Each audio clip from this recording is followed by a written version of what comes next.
I mean, it ain't started now. It started. I'll let you know when there's 20 or something. Yeah.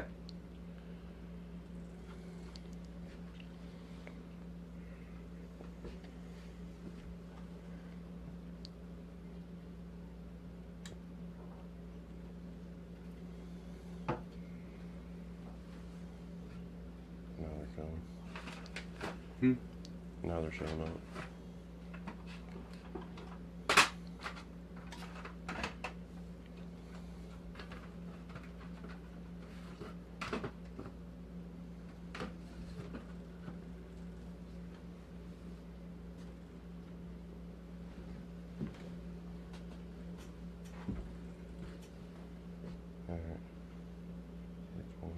Oh, There's 20. We just now got there. all right, everybody. Tonight I went live for Justice for my daughter, Mackenzie. Like I said, I got a surprise tape tonight that I'm going to play tonight. And I also have another tape of Mary Ann. And this is when we were at the bar. And then I'm going to explain the boards behind me and go through all the stuff to kind of let everybody know what's going on. I noticed a lot of people now are new. A bunch of people are now that's wanting to follow Mackenzie's story. Like I said before, she was murdered on April 27th, 2006 in a house fire that was ruled an arson and a murder. They were both ruled aggravated. Also, she was 8 years old. She was my oldest daughter. So I just want everybody to know kind of what's going on there and why I'm doing what I'm doing for my little girl. The reason I have been going live and doing justice for my daughter is because I believe that it was covered up, my daughter's death. And I think after tonight, when I explain a lot of stuff and what's going on with her case and everything, you'll understand. Now, one thing everybody keeps asking me, and they asked me from the last live feed about BCI. The thing with BCI is that the detective did contact me. We did discuss the case. They did come down and have a meeting. In that meeting was Jesse Weed, your prosecutor, Ryan McFarland, supposedly the lead detective on Mackenzie's case. When we talked on the phone, he told me that if I have everything that I've been showing on my live feeds, with things that were destroyed, things that are missing, that this case probably they won't take it because there's no way to go forward with it. So I respect the gentleman that told me that, the detective, because it just keeps me doing what I'm doing and pushing for justice for my daughter. Hopefully one day I can get them charged. The people that I'm going to mention here on the board get charged for the murder of my daughter, the arson, and the theft of my daughter's headstone. Now, on my Facebook page, I posted about the headstone. Okay, first of all, about the headstone is a gentleman for Burke's Monument made me and my boys a headstone to put on my daughter's grave when she first died. I didn't have the funds at that time to bury my daughter or to buy her headstone. So this person went out of their way and made a headstone for my daughter so we could put it on her grave. So at least we had something there until we got the funds to get her another headstone. Well, yesterday, in 2006, right before Christmas, me and my boys and my kids went down to put some stuff on my daughter's grave, and when we got there, the headstone was gone. Now, the story behind the headstone is Detective Brown, who is no longer with us, who was the lead detective on my daughter's case, had contacted me, and I was at work at the bar, and he told me that there was an issue with the headstone being on the grave. So he wanted me to go down there and remove it, and he said that the mother had contacted him, and she's the one that told him there was an issue with it being there. So we went down, we picked up the headstone, I brought it home, I laid it on my steps, about around August, I got tired of always stepping over my kid's headstone on my porch. So I notified Jeffersonville Township. I talked to a gentleman named Phil, and I think he was the guy in charge of the cemetery at the time, and I had told him that I got a phone call that the mother made to the detective and told her there was a problem with my headstone being down there, my kid's headstone. And his exact words was, I never told anybody there was a problem with the headstone because, well, A, there's a concrete slab there that it sat on. So it wasn't in no way of any lawnmowers or anything like that. So then coming August 20th of 2006, I held a benefit. The Jeffersonville Fire Department came to the benefit because I gave awards out and medals to the firemen that risked their lives to save my baby. Of course, the mother wasn't there to hand out anything. So when we did the benefit, they loaded up the headstone. We did a memorial ride back to the grave, and we reset the headstone back on the grave. Then come December of the same year, 2006, my daughter's death, we went down as a family to put flowers and stuff on her grave, and it was stolen. I showed already the affidavit that was signed by Marianne's sister. I won't give her name. That she heard, and Marianne told her that she asked Mike Stiegels, who was related to the boyfriend of the fire, who also was a deputy of the Fayette County Sheriff's Office, to remove the headstone. As I kept getting into it, I filed a report on it and everything, and I kept checking in with it, and they kept saying that it was an ongoing investigation.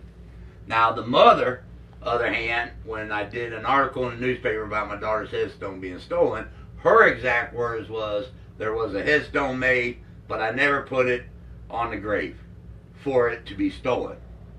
And I just want to show photographs. This is the headstone that was made for my daughter by Burke's Monument that was donated to me and my boys.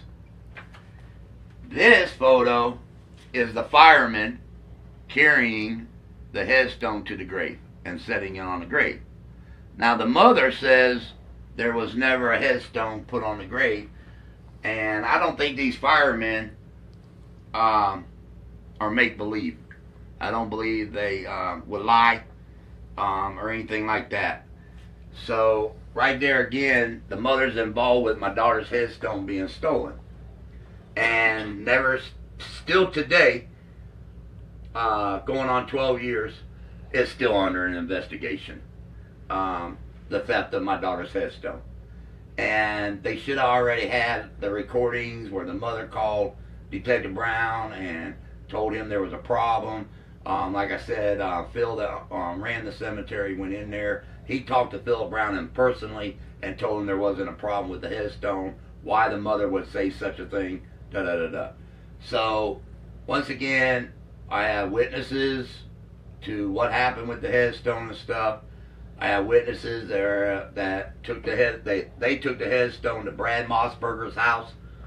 It sat in his garage. They removed it from there, took it to Kentucky. The mother of the mom didn't want the headstone left there at her house, so on their way back, they take my daughter's headstone and they tossed it in the Ohio River. So that's where my daughter's headstone lays, is in the Ohio River. And the Fayette County Sheriff's Office knows all this.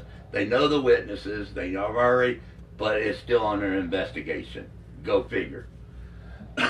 So right now what I want to do is I'm going to play this tape, and I'm going to let everybody know. You can hear the I keep saying mother, and I don't want to call her mother, but I don't want to use foul language neither, so I don't know what to call her. The woman of my daughter. She talks to me. This is the one of the tapes where she's talking to me at the bar at my work. At first it starts off, and I'll let everybody know, at first it starts off is I taped her November 15th, 2007. just a little over a year after my daughter's death. And the reason she was meeting me at the bar is she wanted to see her boys. That would have been her first time seeing the boys since Mackenzie's murder. And when she comes to the bar, she brings me, and she'll explain it here in a minute, she brings me the second set of dissolution papers for me to sign. And so I want everybody to listen to the tape. Like I said, it's hard to hear her here and there, but I will stop the tape. I'll explain what she said. But you can hear her in other parts and hear what she says and everything. So I'm gonna go ahead and lead over here to the tape, and we'll go ahead and play the tape. You might want to back it up a little bit, and we'll ask them how good they can hear.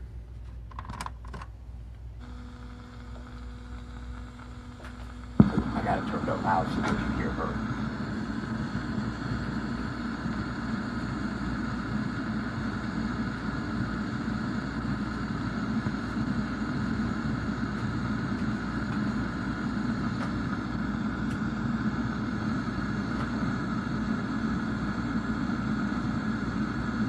Right now there's no sound because I was setting up the tape recorder and everything. Eventually you'll hear her.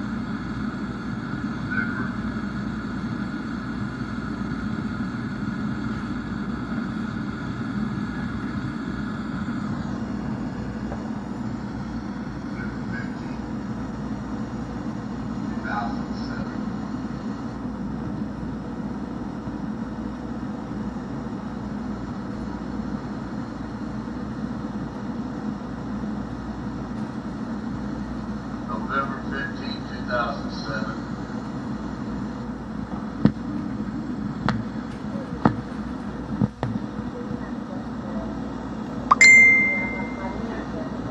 What's option 2? Parties have agreed to authorize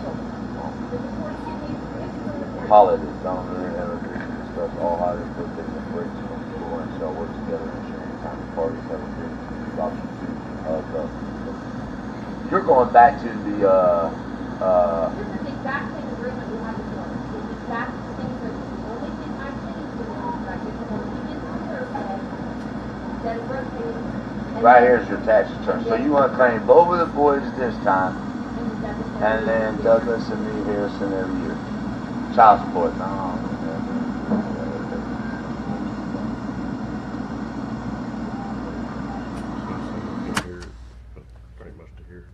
Okay, what she explained there was the dissolution papers, and that's in the beginning. And like I told everybody, it's hard to hear her. I'm trying to, hopefully somebody can able to drown out some of the back sound on the tape and pull her voice a little stronger. But it's the dissolution papers that she brought to me. My boys are there and everything, and what it is she's asking to claim the 2 boys that year, and so that she can get some tax money. And that's all that was important to her, even though a year and 6 months ago she was in Myrtle Beach with quite a bit of money, and she spent 50 cents on both my boys and sent them a postcard. So that's what she's asking me is about the dissolution papers. And to let everybody know, that was the second dissolution paper. She had me fill out 1 dissolution papers, and I do have copies of both dissolution papers.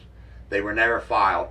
And that was the second one. And we did not get divorced until January 20th, 2011. That was almost 5 years after she was at the bar asking about for me to sign dissolution papers. What are you saying, though? It was fine. It was fine. Why? Because you got my boys. So who's calling? Friends. I have friends. What friends? I have friends. Who? Kenny? Kenny? Yeah, I know he was up there last night running his mouth. Where? Some Elks Lodge. Elks? Yeah. Or is that what? I don't know, some girls come down here that know him. go for you guys. And no, it was girls. It wasn't Brandy. There's only one girl. No, because there was a guy named Mike with him. There is. But he was up there, well, besides when he was up there, and they asked where you was, and he said, I don't quit that, wanted no more, and then, no. Oh yeah, they did. Wait a minute, then he said something about me. He said, it's all my fault, why you two ain't together and stuff. And then he turned around and he said, well, I gotta go see the police department in 2 days, Friday morning or something, about Mackenzie again. And he said, this time I'm gonna tell what I know. That's something like that, I don't know. That's what they said to me. I don't either. I ain't seen him, so all I know is he was up there last night. Alright, so pretty much this is what night?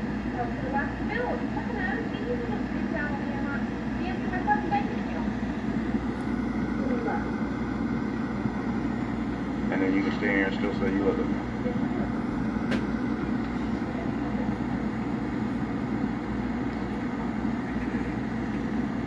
If I didn't do your bank account, you'd have me killed. Alright, what she was saying there was about Kenny. Supposedly they're not together and at this time. And you're going to find out how much that is a lie later on the tape. But supposedly they're not together. He supposedly fucking, and that's how she said it, drained her bank account. And I said, wow, if I'd have done that, you'd have had me killed. Shit went blurry. And she said that, yeah. But that's what happened was Kenny supposedly drained her bank account. So I'm going to go ahead and play more.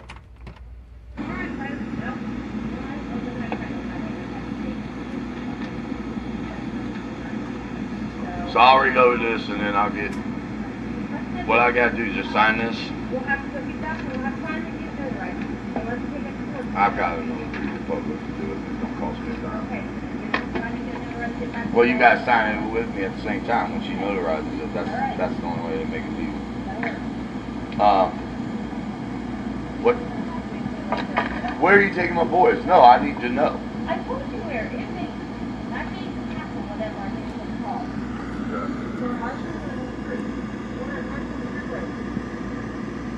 And your family gonna be there? No, I'm going to meet. Don't think my boys gonna lie to I'm me. going to meet a friend. Boyfriend? Whatever. Hold on. No, they're playing that game anyways. I want to ask you a question seriously. Alright, and I'm not trying to upset you. I'm not trying to make you mad or anything. I want to know one thing. One thing, seriously, and I want the truth. The night of the fire. Okay? With Mackenzie. I heard 2 stories. And all I wanted is the truth. I earned that part. That you two were fully dressed. You and Kim. When you come out of the fire, out of the house.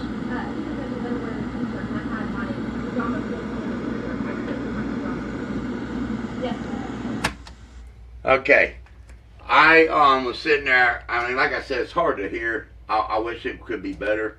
I asked her, I said, you know, I deserve to know this question. I asked her, and I said, can you please just answer one question for me?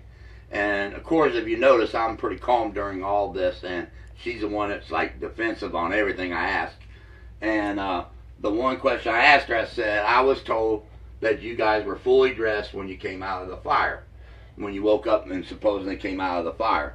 And her exact words was that Kenny was in underwear and a t-shirt. That's what she said he was in.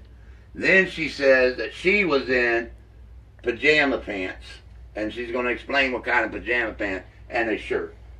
So that's one of the things that she said, was that Kenny was in underwear and a t-shirt. Now, I played some tapes back when I was talking to the witnesses that were up that night of the fire. And when they were up that night of the fire, they said that Kenny, and that is the witnesses, said that he was in blue jeans.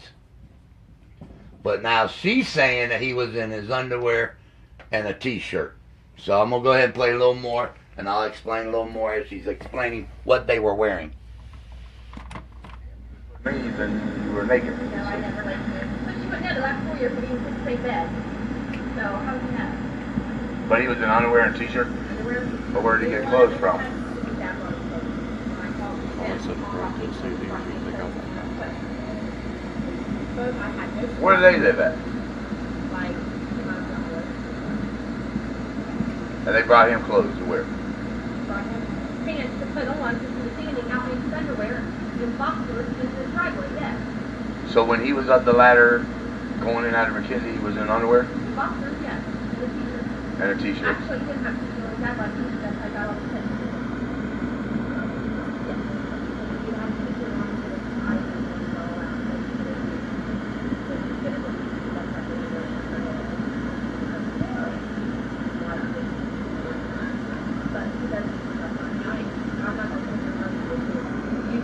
I didn't ask for an argument. I just asked what I hear. I'm asking you what I hear, and I just.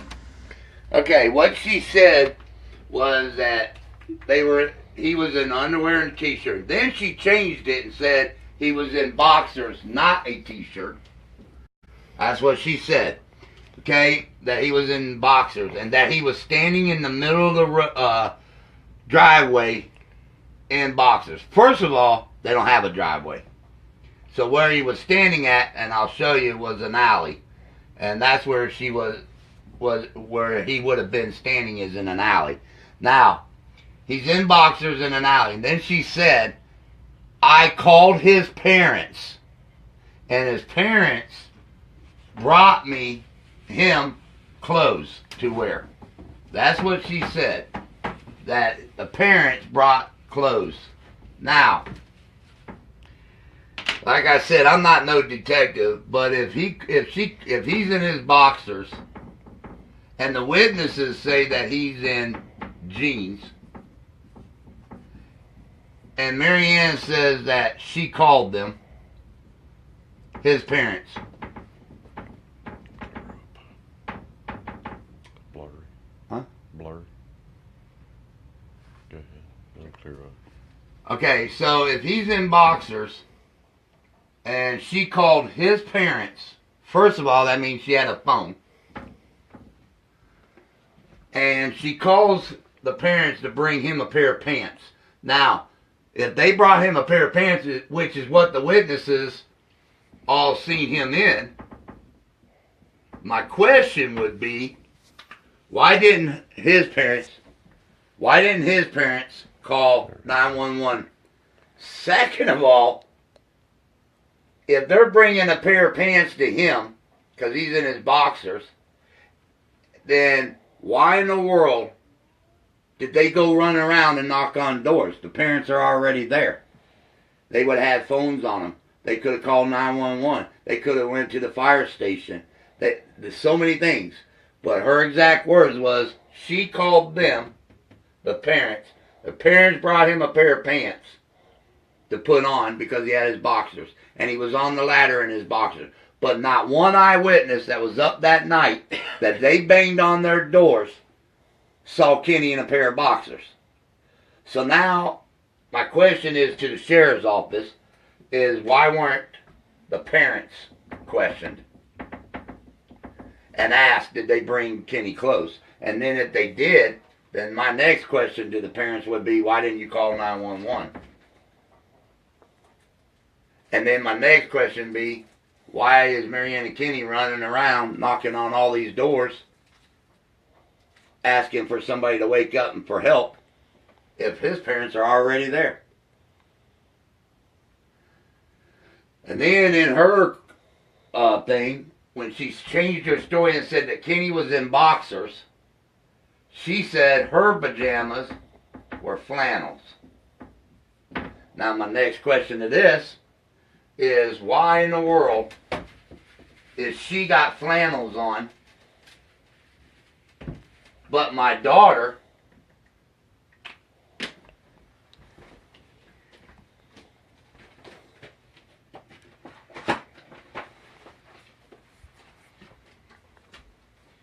now her exact words was that she was in flannels.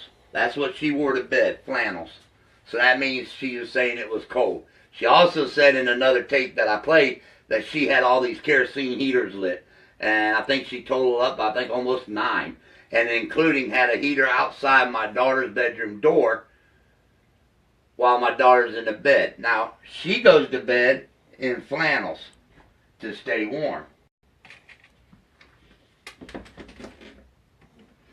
This is what my daughter went to bed in. My daughter went to bed with a pair of panties and a tank top on.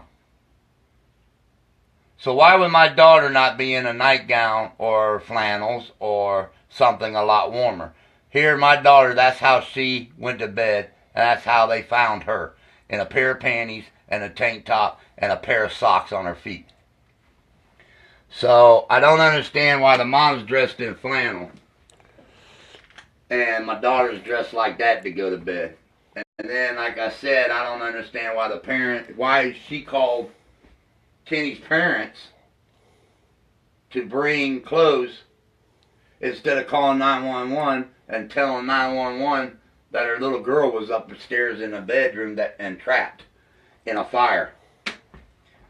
So that 5-minute conversation, 10-minute conversation with Kenny's parents about clothes was more important than my little girl laying upstairs in the bed dying. Number 2, they live in Brookwaters. Brookwaters is about 2 miles away from the fire.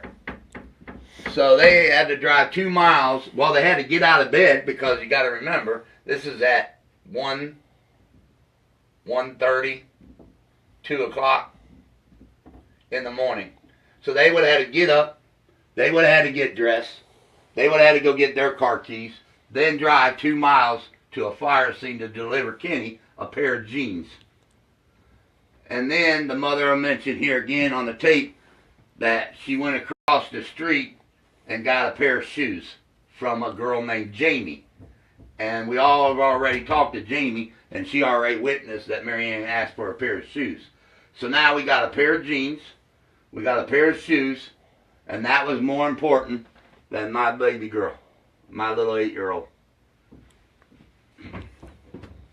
So, $19.99, maybe $6.99. So we got a total of $25 there. Was more important than my little sweet baby. So, while they were worried about a pair of pants and a pair of shoes on their feet, this is what was happening to my little girl. This is what was happening to my baby. And for Vernon Stanforth to say that there ain't a person of interest, you're a fucking piece of shit in my eyes. But I'll deal with you later. You can go ahead and play some more. What people are saying, if it's true or not. Out of bed, I had my flannel pajama pants on and a t-shirt. He had on his socks. And his socks and his shoes were matter of fact, the little girl that was across the street gave me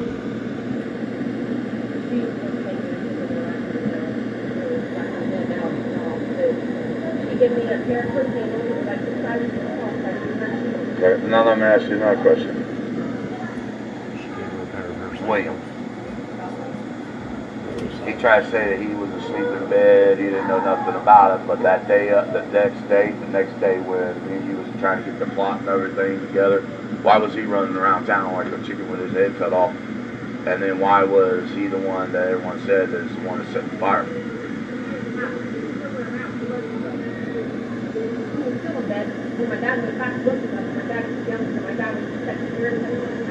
Well, when I talked to your dad got pissed off at me saying, why am I pushing the issue of an arson when the fire was started on the computer desk? Because that's what William told him. It was started in the front room by the computer. That's what the police department told William. They told me it was started on the stairs. Alright. Right there on that tape what she says. And I'm sorry you guys, man. I wish you could hear it a lot better. I mean, I could invite everybody to my house and you could hear it, and it sounds a lot better when you're listening to it on the stereo. What she just said was that I asked her about William, why the next day he was running around town like a chicken with his head cut off, asking questions everywhere. And I have an eyewitness that William went to that house and asked some questions too. And then I eyewitnessed him in the fire station ask questions. And her dad had told me that the fire started on the computer. And her exact words was, because that's what the cops told William. Now, I've showed this before, and I'll show it again.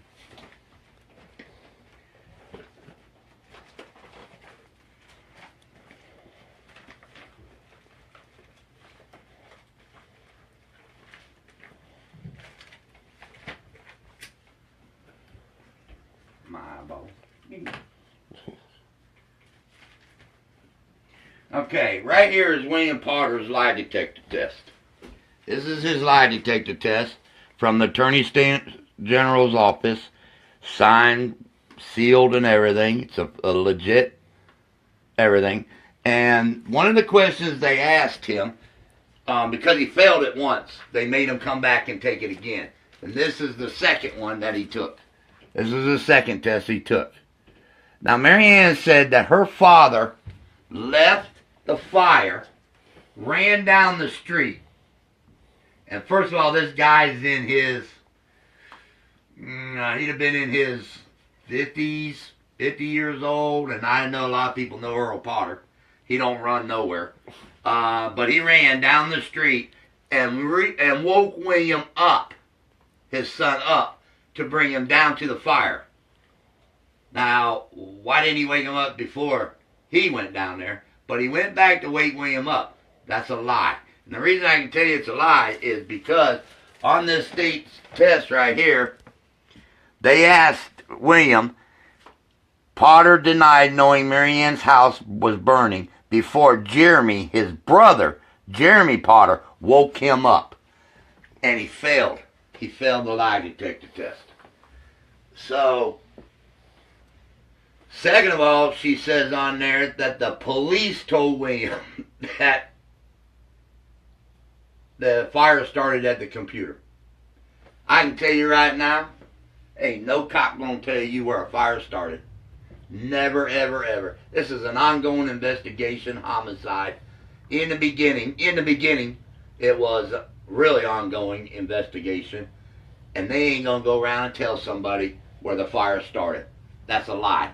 Because the key thing to this puzzle is where the fire really did start, and on top of that, what was used and what was... They're not going to go around and tell all that. They told everybody that, then there wouldn't be no reason to solve it. So I know that's a lie, but that's what she said. She said that her dad ran down the street, woke up her brother ran down there.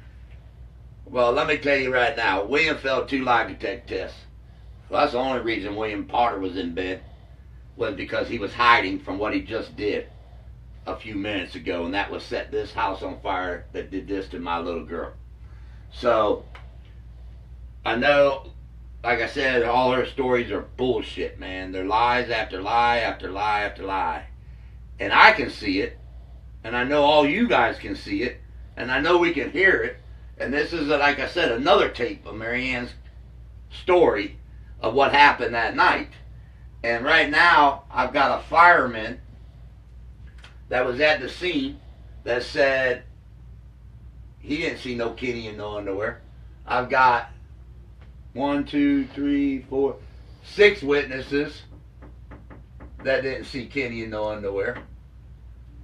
So, a lot of unanswered questions, but for a sheriff's office that's supposed to be, you know, top dog, I mean, he went to all these boards and was president and everything else on all these boards and everything. Should have been able to figure this one out.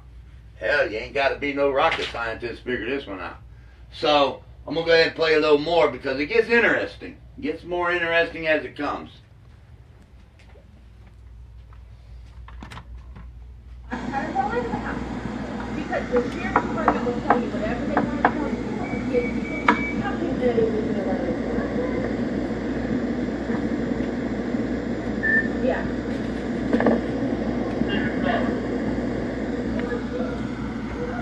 Nobody's in the car.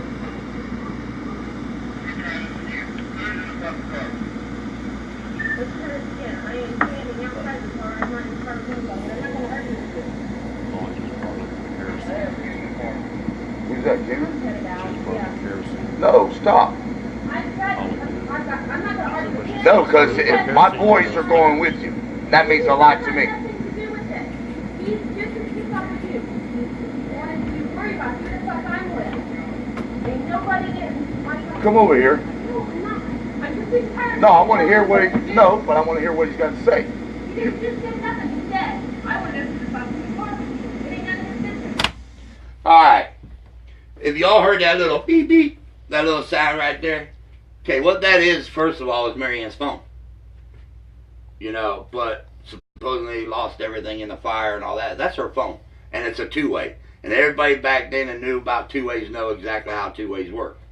And it ain't by, you know, a phone number back then. It was by 3 digits, a star, 2 digits, a star, and 3 digits.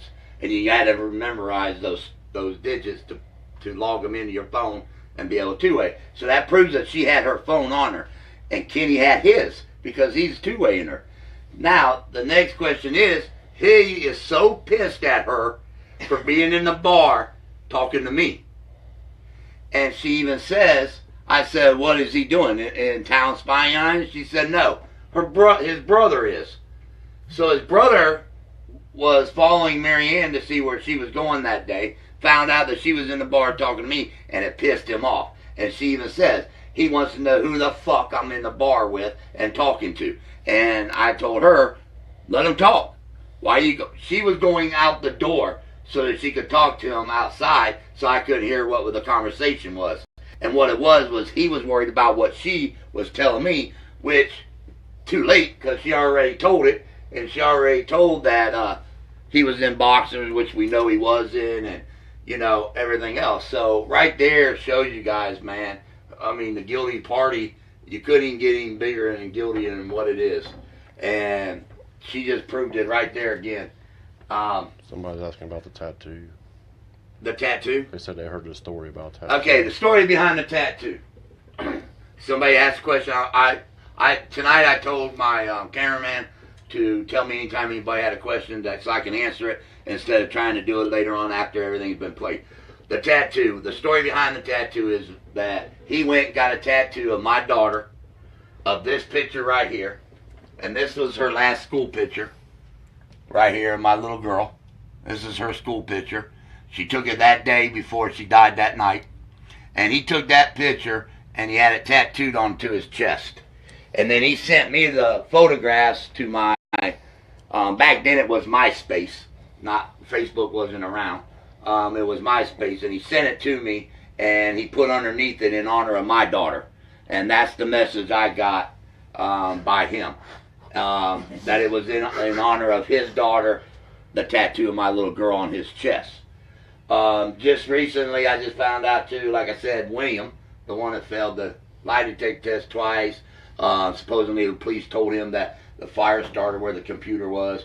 He just had a little girl born, and he named that little girl Kenzie, after my daughter, Mackenzie. So that's the kind of stuff that I deal with daily. And a lot of people ask me, why am I still here? Why haven't I gone to Tip City or Kentucky and took care of it my own way? And I can tell you, I can explain that to you real quick. One, I have children of my own still, and they need me as much as my daughter needs me to solve this. And number two is all these little kids that I do stuff for that come to my house keeps my mind where it needs to be. And to be able to give them the joy I give them and do the things I do with the kids in the community and playing Santa Claus to, just everything. It's one of those reasons that I'm still here and still fighting for this. And number two is because I don't want this to ever happen again. Oh, Mary Ann's tattoo. Mary Ann's tattoo. Yeah. The one on her ass. Oh, okay. Sorry, I went to the wrong tattoo, but still the other tattoo's pretty pissed off too. The mother got a tattoo, and I found out through some people that worked at the time it was Deddy's Market, and there was a girl there at Deddy's Market that Mary Ann was in line, and she was telling that girl that she just got a tattoo, and the girl said, "Oh, really? You got a tattoo?" And she said, "Yeah, I got a tattoo of Mackenzie's name put on my ass. And she said, the girl said, wow, why would you do something like that? And she said, her exact words were, and there's witnesses to it that was there that day in the store, was, Mackenzie always was a pain in my ass, and now she will be a pain in my ass. That's the story behind Mary Ann's tattoo. Go figure. You know, think what it is, but it is what it is. And then, like I was explaining to you about his tattoo, Kenny's tattoo of my daughter on his chest. And I can guarantee you one thing, and I promise this. I promise this. And I've already told everybody, and I don't care what the law does. I mean, hell, they can't solve this, so they probably won't solve mine. I will remove that tattoo one day. I can guarantee you that. That tattoo will be mine. So you can send me whatever photographs you want about my baby, but I guarantee you, you're barking up the wrong tree. So back to that. So that's the end of the tape. Like I said, he was two-waying her, asking why she was there talking to me, and I know why. He knew she was going to open her mouth, and she did, and I recorded it, and that was November 15th, 2007. So that was just a year and a few months after Mackenzie's death. And the sheriff's office, like I said, they have 2 other tapes of me asking the same questions, and she changes her story in those questions too. And so for them to sit there and say, and that's what pissed me off, is for Vernon to sit there and say that there is no person of interest in the death of my daughter. You're full of shit. I don't understand where you don't have people of interest. But tonight I'm going to prove those people of interest. So if you want to go that way. Go back over here. So, like I said, I got some names up here on the board. Mary Ann. And we know that Mary Ann said that 1A, she went out the front door. And then she said B, she went out the garage door.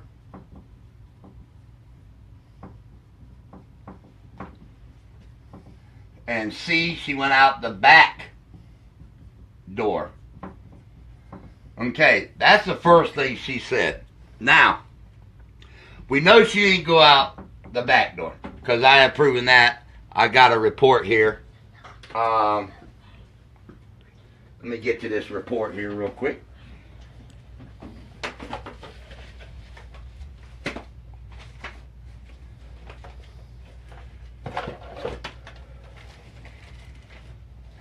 Okay, this is the fire log from the Jeffersonville Fire Department right here. And in their report, they said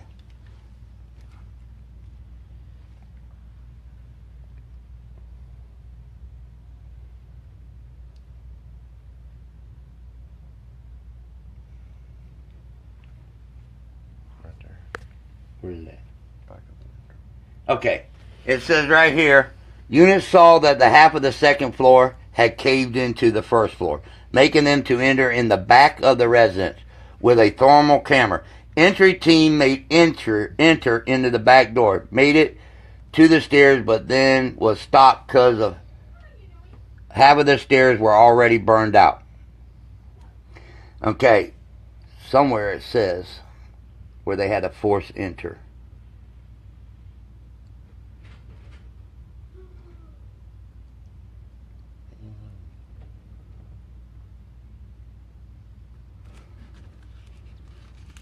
Probably on the other. Must be.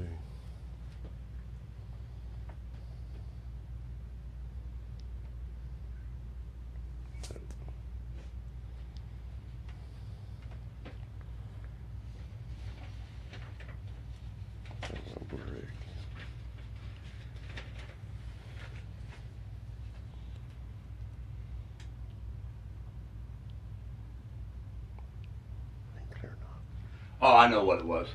The another lady brought up the report on the internet, and it said in that one they had a forced entry, which I talked to the firemen too, and the firemen have no reason to lie, but they had to use an axe to bust down the back door because it was barricaded.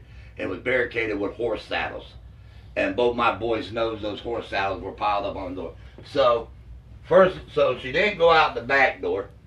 So we know that now. Then we got the garage door, and then we got the front door. And I can tell you and guarantee you she didn't go out neither one of those doors, because right here's the picture of the house on fire, and that's the front of the house. And this is a picture after the fire was put out of the front of the house. You can show that one.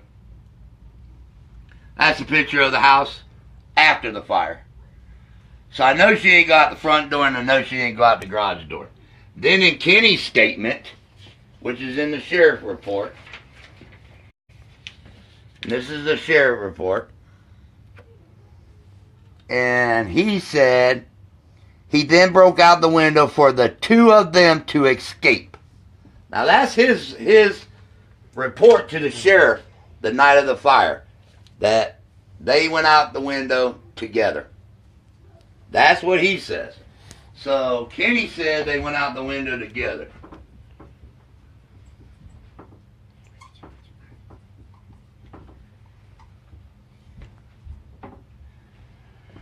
Then Kenny said that he used a ladder to go and save her.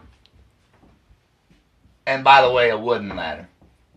House was on fire, he grabbed the wooden ladder. But he had a 24-foot and a 48-foot, I think it was. Might have been littler. Aluminum ladder.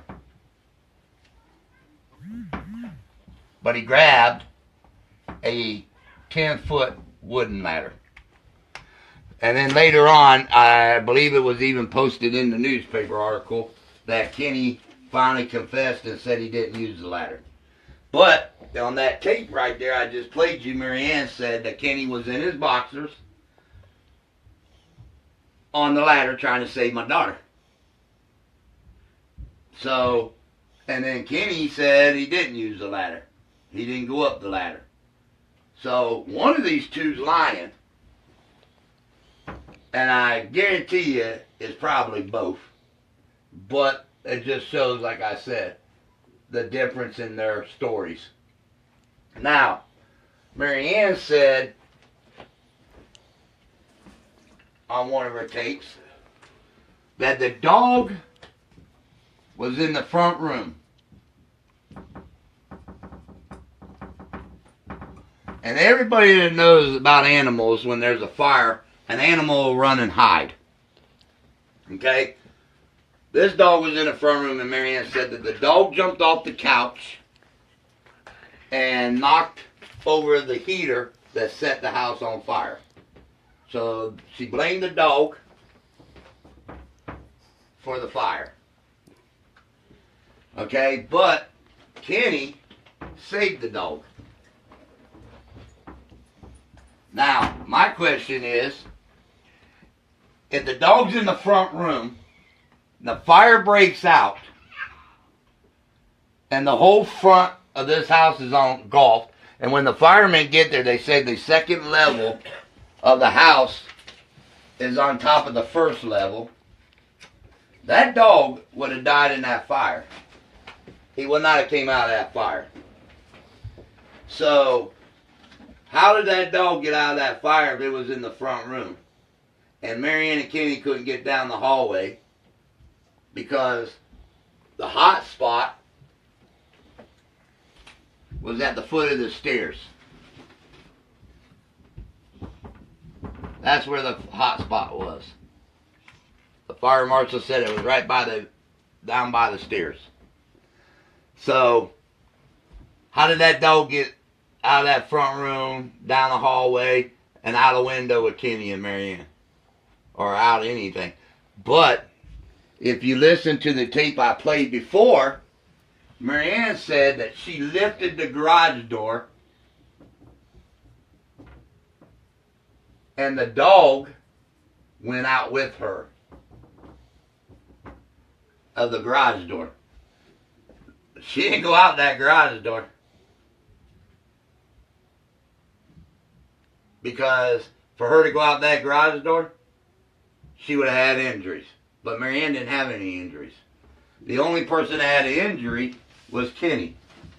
And Kenny's injury was a slight little scratch on him. And we're going to read that one right here. Here's his injuries. His injuries was minor visible. Right hand. Apparent minor injury. Minor visibility. Right hand. Now, if anybody watched my video that I did with the window, and I showed about busting out a window, there is no way. And let me see. Let's see if they got his weight in here. Let's look at his weight. Let's see how fat he was. Let's see. He weighed 208 pounds, and he was 6 foot tall. Okay, 208 pounds, 6 foot tall. First of all, I can tell you his weight's wrong because I weigh 245, and he's bigger than me. And so he's 208 pounds, and he's 6 foot tall. And I showed a demonstration of the window he busted out. And I can tell you right now, no 6 foot man, 208 pounds, jumped out a window and only had that little cut on his hand. And the demonstration I did with the window was the old type windows back then and how they break and everything. And anybody that knows when you bust out a window, now if I had a window, I'd do it again tonight. You bust out a window, all that glass stays in the window. All them jagged edges, because back then people caulked the windows, so it held the glass, you know, and air coming in. So for him to bust out that window, and for her and him, and if I'm right, hell, they're probably wrong on her weight, because she was a big girl. Let me see how much she weighed. Yeah, they say she weighed 168 pounds, 5'4". So she's 5'4", 168 pounds. Phew, that is big. So 168 pounds, and she jumped out that window too. And unless you sat down and took the time and pulled those big pieces of glass out of that window, she would have had cuts all over her too. So now that makes his story wrong too, about going out the window together. So now we know she didn't go out the front door, garage door, back door. We know they didn't go out the window together because of their size and height and the way that glass is made in there. So here's where they were. They were at the back of the house while the fire was being set inside. And the dog was out back with them. That's where these two were. They were outside behind the house while the house was being set on fire. And for them to be out back and setting that house while the house was being set on fire. Now, somebody asked me how they could pass the lie detector test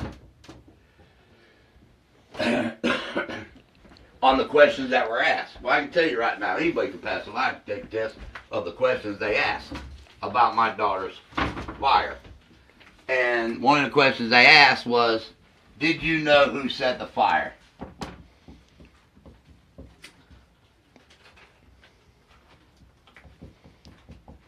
Okay, that was one of the questions they asked. Did you know who set the fire? Anybody could pass that right there, because why? This person was at the house, which is Jamie Potter. This person was at the house, which is William Potter. So you got two brothers that are related to the Mackenzie's mom. And these two brothers was at that house that night. So if they were outside and they were out back, honestly, they didn't know which one said it. So they didn't ask a specific name. What they asked was, did you know who set fire to your house? And if Jamie Potter was there and William Potter was there, or William Potter and one of his friends were there, or another person, which was a deputy, was there, of the Fayette County Sheriff's Office, honestly, you wouldn't have known who set the fire. So you would pass that question without a doubt, because they didn't know. They weren't sitting in the house. They were behind the house. So they wouldn't have known who really did set that fire. So that's why one. Now, another question about too was the pickup truck. And in this fire right here, this is somebody, a witness that took the picture of this house on fire. And right here in front of this fire truck sits the red pickup truck. And that red pickup truck was actually, this is their house. And this is the alley here. This is their, I'd say front door is about there. There's a window there, a bedroom door there, a window there, door there. And then you had, or no, not a door there. There was a window there, which is kitchen. And then you went through this way, and then there was a utility room, and then the garage. All right. That truck was sitting, this is the road right here where they're coming down. And this is Maple Street, down this way. There was a house that sat right here. And then there was an alley, and then there was a house right here. All right. That pickup truck was sitting in the road right there. So their truck was sitting right here.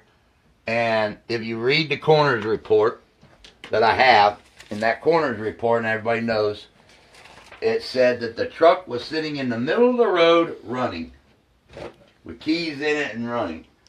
So when the fire truck came down the road this way, that truck was blocking them getting to my daughter's house. So what happened was the firemen got out of their truck and they pushed this truck forward so they could bring the fire truck in front of the house so they could fight the fire. Now, eyewitness said that they saw Kenny told them he had to go move the truck.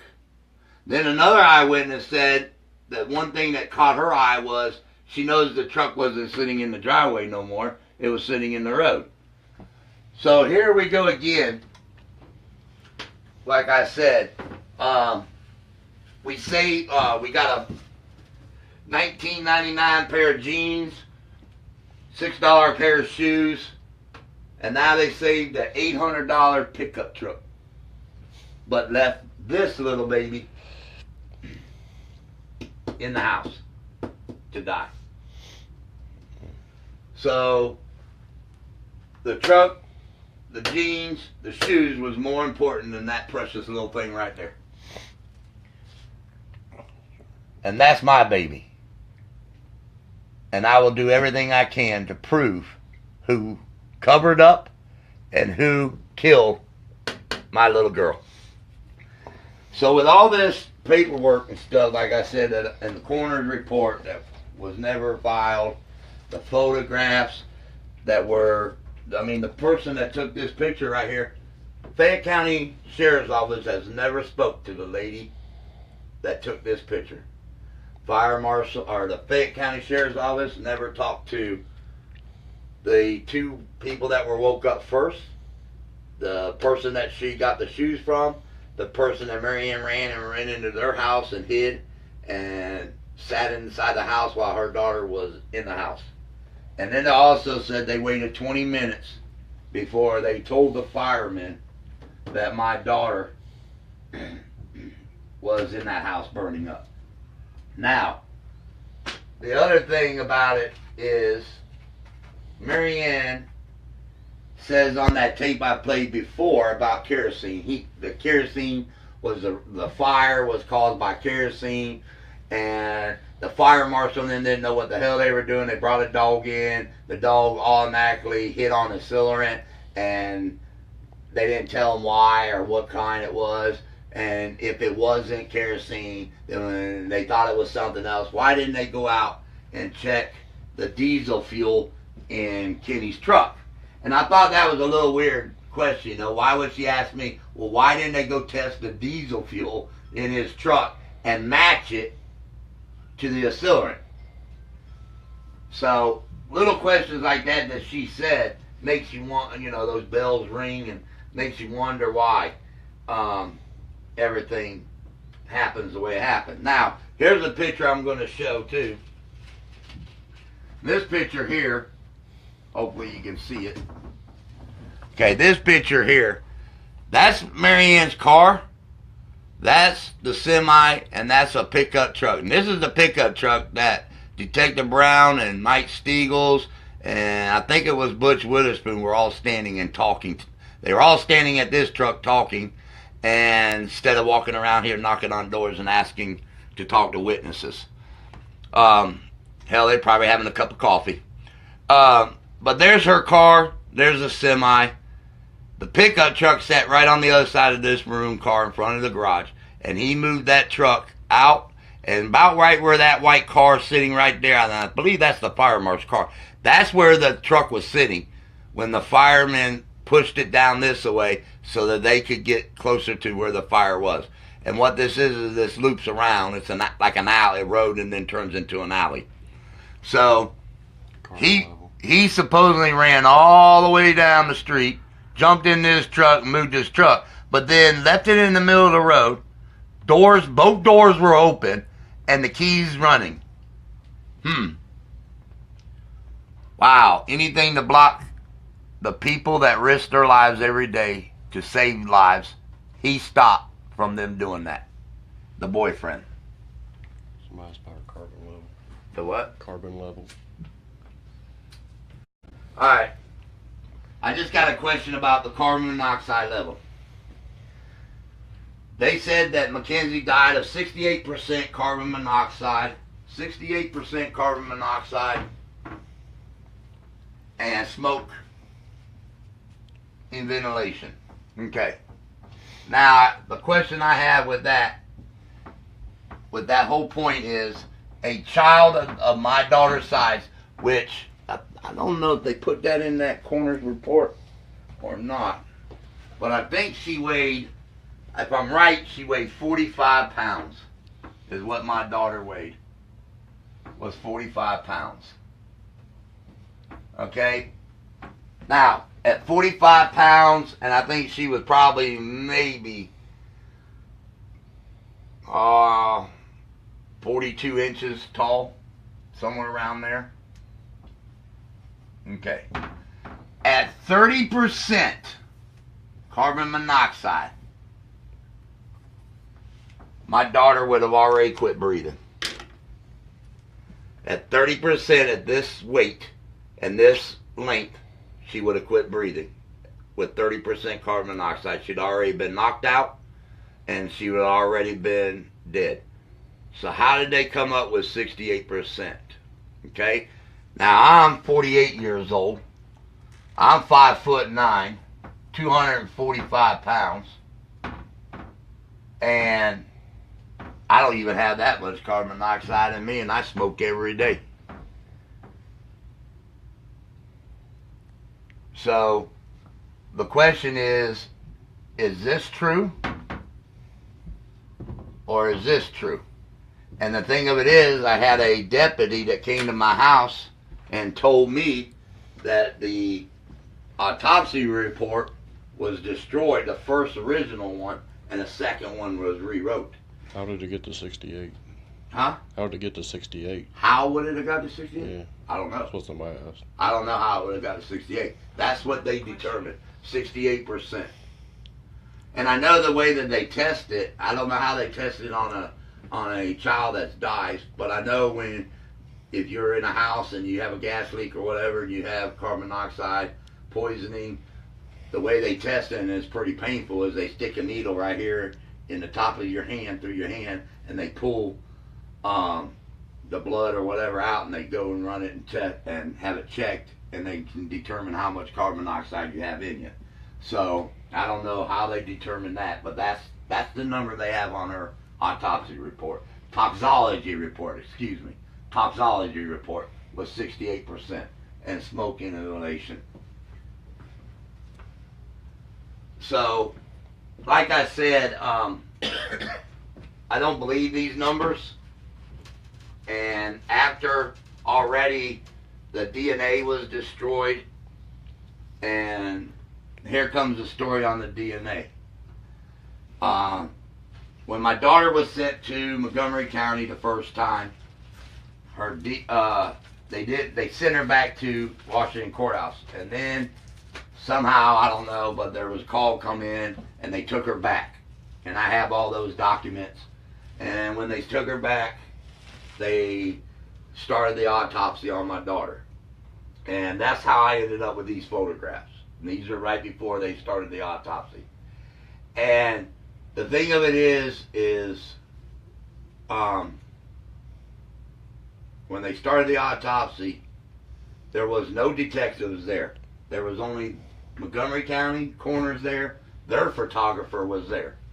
And if Detective Brown and Fayette County Sheriff's Office would have done their job correctly and would have done what they're supposed to do on an arson homicide, and you know, it's not hard, but you know, you can find the paperwork that tells you what you're supposed to do.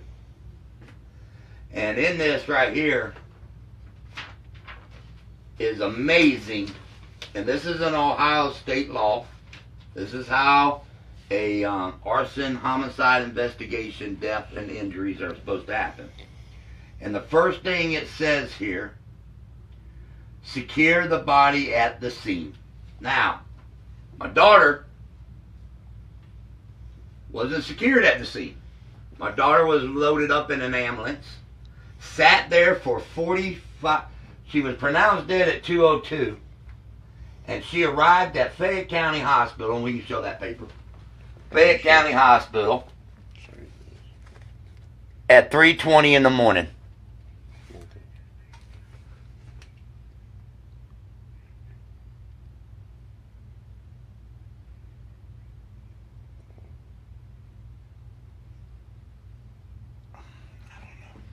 Yeah. So my daughter arrived at the hospital at 3:20. She was pronounced dead at 2:02, arrived at 3:20. So my daughter sat at the house in the back of the ambulance for 1 hour and 18 minutes. Okay? But then you got to take away, what, 15-minute drive time from Jeffersonville to courthouse? Yeah. Maybe. We'll give them 20 minutes. So my daughter sat there almost 58 minutes at the crime scene in the back of the ambulance. Now, Dr. Gay didn't go to the crime scene where the body was. And that's what it says. That the coroner is supposed to be there. He's the one that's supposed to pronounce the child or person dead. Instead, he goes to the hospital. And at the hospital, my daughter, hold on one second. You can just film that. Give me those white papers. Okay, so my daughter, and I'm going to show you a paperwork. They're running to get it real quick. Some other new information that I had received. But like I said, she sat there at 58 minutes at the scene, almost an hour. And Dr. Gay never went to the crime scene and pronounced her dead. Instead, the sheriff pronounced her dead,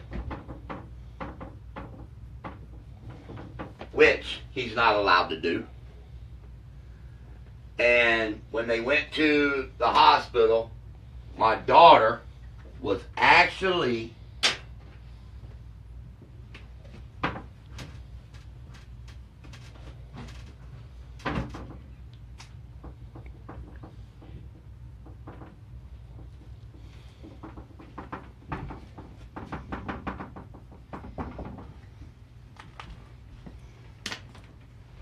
let me look at that.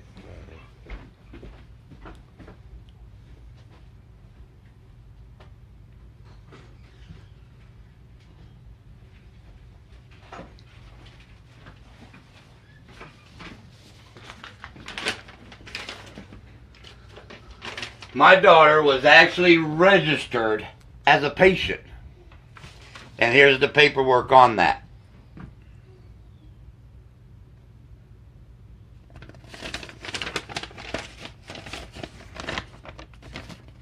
So she was registered as a patient.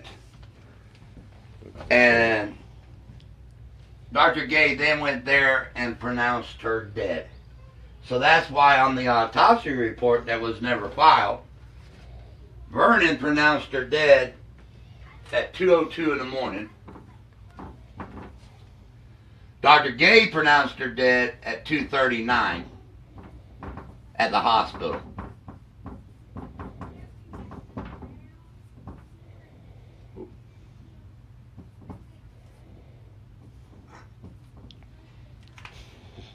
So at 2:02 in the morning, she's pronounced dead at the scene by the sheriff.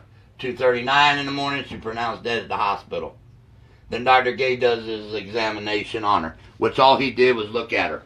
Now, in his report, he says that she was cold to touch underneath her clothing, but warm everywhere else. Okay? If my daughter has socks on, that means her feet were cold. And she had her panties on, so that means that part was cold. And she had a tank top on, which that means that part would have been cold too. Because it says in his report, she was cold to touch. So my first question is, why didn't they take temperature? Because if they'd have took temperature, then my daughter we could have got a little bit more time-wise of when she died in the fire.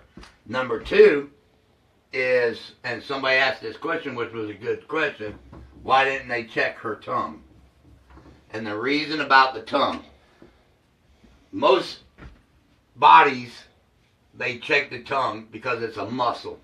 And what happens is, even when a child or a person dies in a fire, to the extent that they're burned really bad to, like bones and stuff, they check the tongue, and the tongue can tell the time of death, or close to the time of death. And they didn't do neither one of those on her. No temperature, no checking of her tongue, or anything, the muscles or anything. Then he also said that her clothes were wet. And right here he says, the clothing is wet. And matter of fact, here it is. It says, warmer than normal body temperature. However, wherever there is clothing, the skin underneath that is cool to touch. So that's in the coroner's report. Cool to touch, clothes wet. Now, in Vernon Stanford's statement, he said the clothes were wet and singed. The coroner said they were wet. Now, and please, anybody, if you have any children, don't be having them up watching this.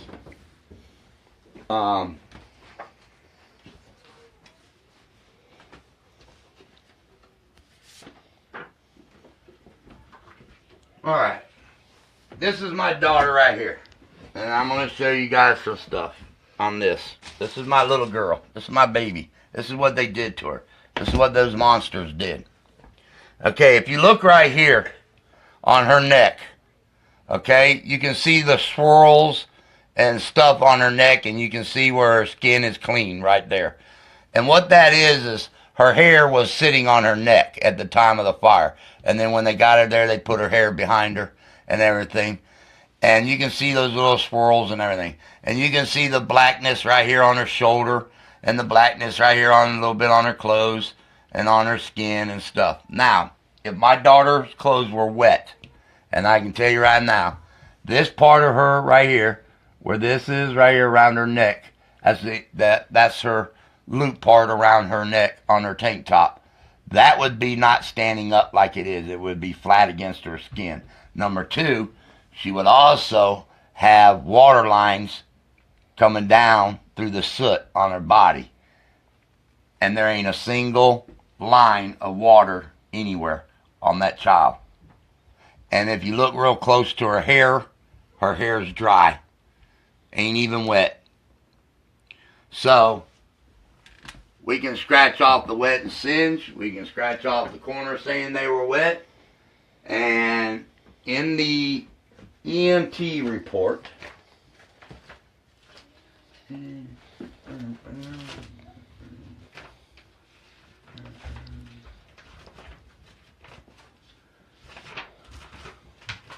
the EMT report, if you look right here,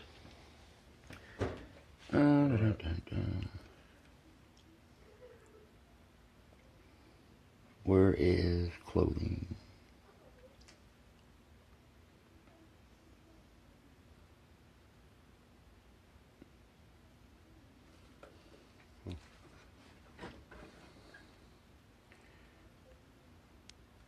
Somebody said she was laying on her stomach. Is that why her arms are like that?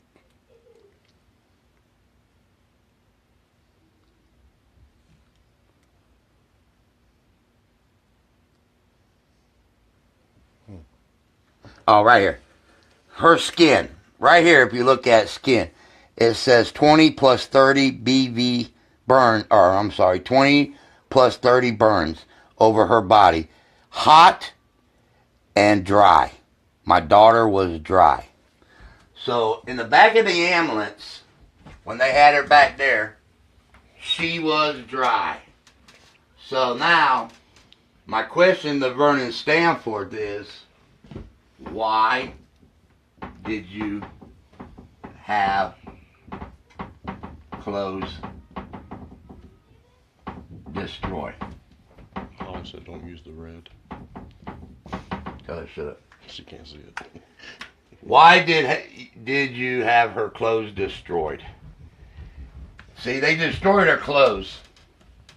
And I can tell you why they destroyed her clothes. Because when they took her to the Montgomery County and they did an autopsy on her, they found blue, Yeah. male, white, DNA. They found white male DNA. Now there's only 3 males that were at that house. That's Kenny, that's William, that's Jamie Potter. Okay. Now, they have white male DNA on my child. Okay, and they got the DNA.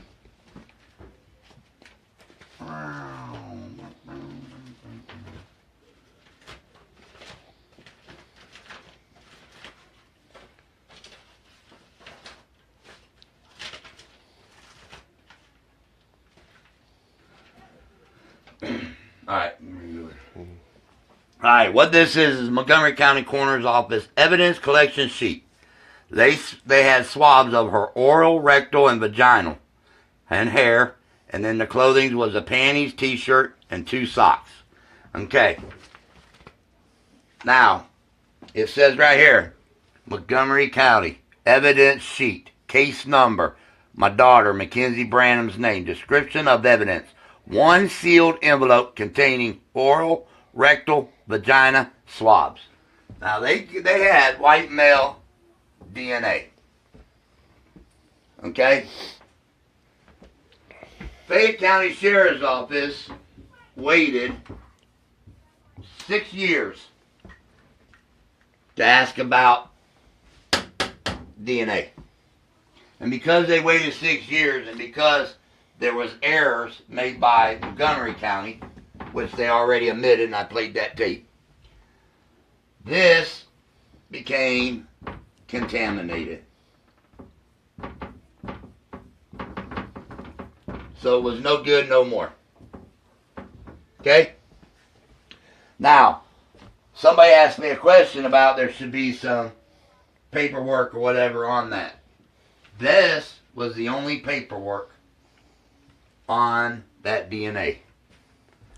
So, this contaminated DNA is no good. So it's gone. So we no longer have the DNA. Okay? But the thing with the DNA is we ended up digging up my daughter June 20th, 2017. We exhumed her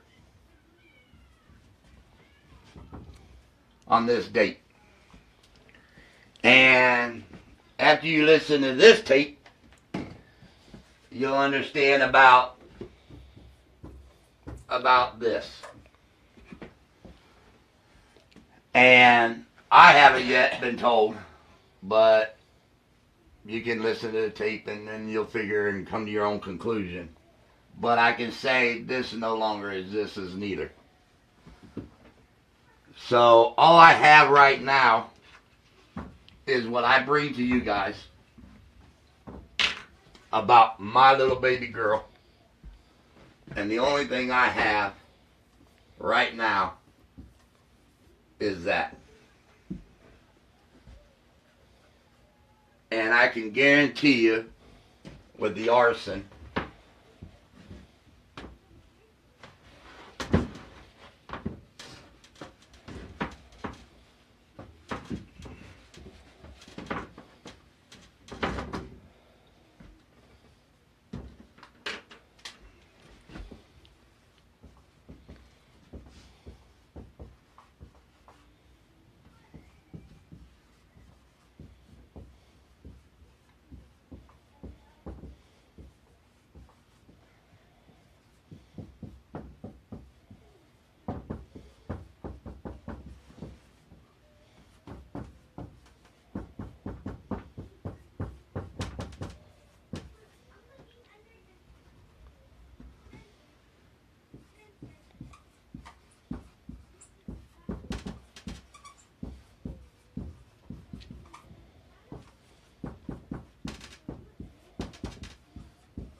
alright, I can guarantee you with this arson, this one's guilty, this one's guilty, this one's guilty, and this one's guilty.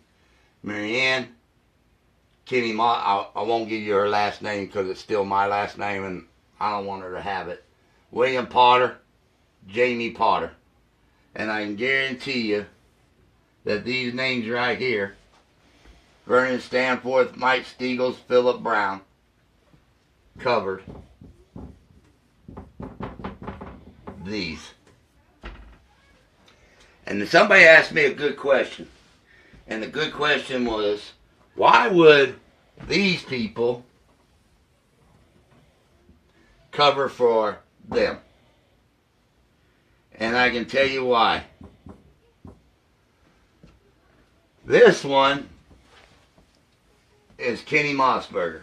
And Kenny Mossbarger is related to this one on the sheriff department. And this one right here, who is your sheriff, is best friends with this one. So, why would I say that it's a cover-up and these people covered it up? And why would I say these people are the ones involved in my daughter's death? Is because of the stuff that I have showed tonight. The tapes of her own voice telling you lie after lie after lie of what happened that night. And the reason that these people right here would cover it up is there's so many reasons, and the reasons of that is the list that I said before. A, DNA, clothing, hair, ladder, tapes, documents, all these things that have to do with this fire are now no longer. They're gone. DNA contaminated and destroyed. Clothing destroyed. Hair destroyed. Ladder is missing. Tapes, they're missing. Documents, shredded.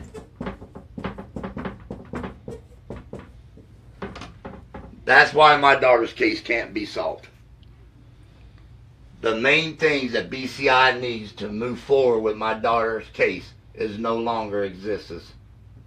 Now, the sad part of it is,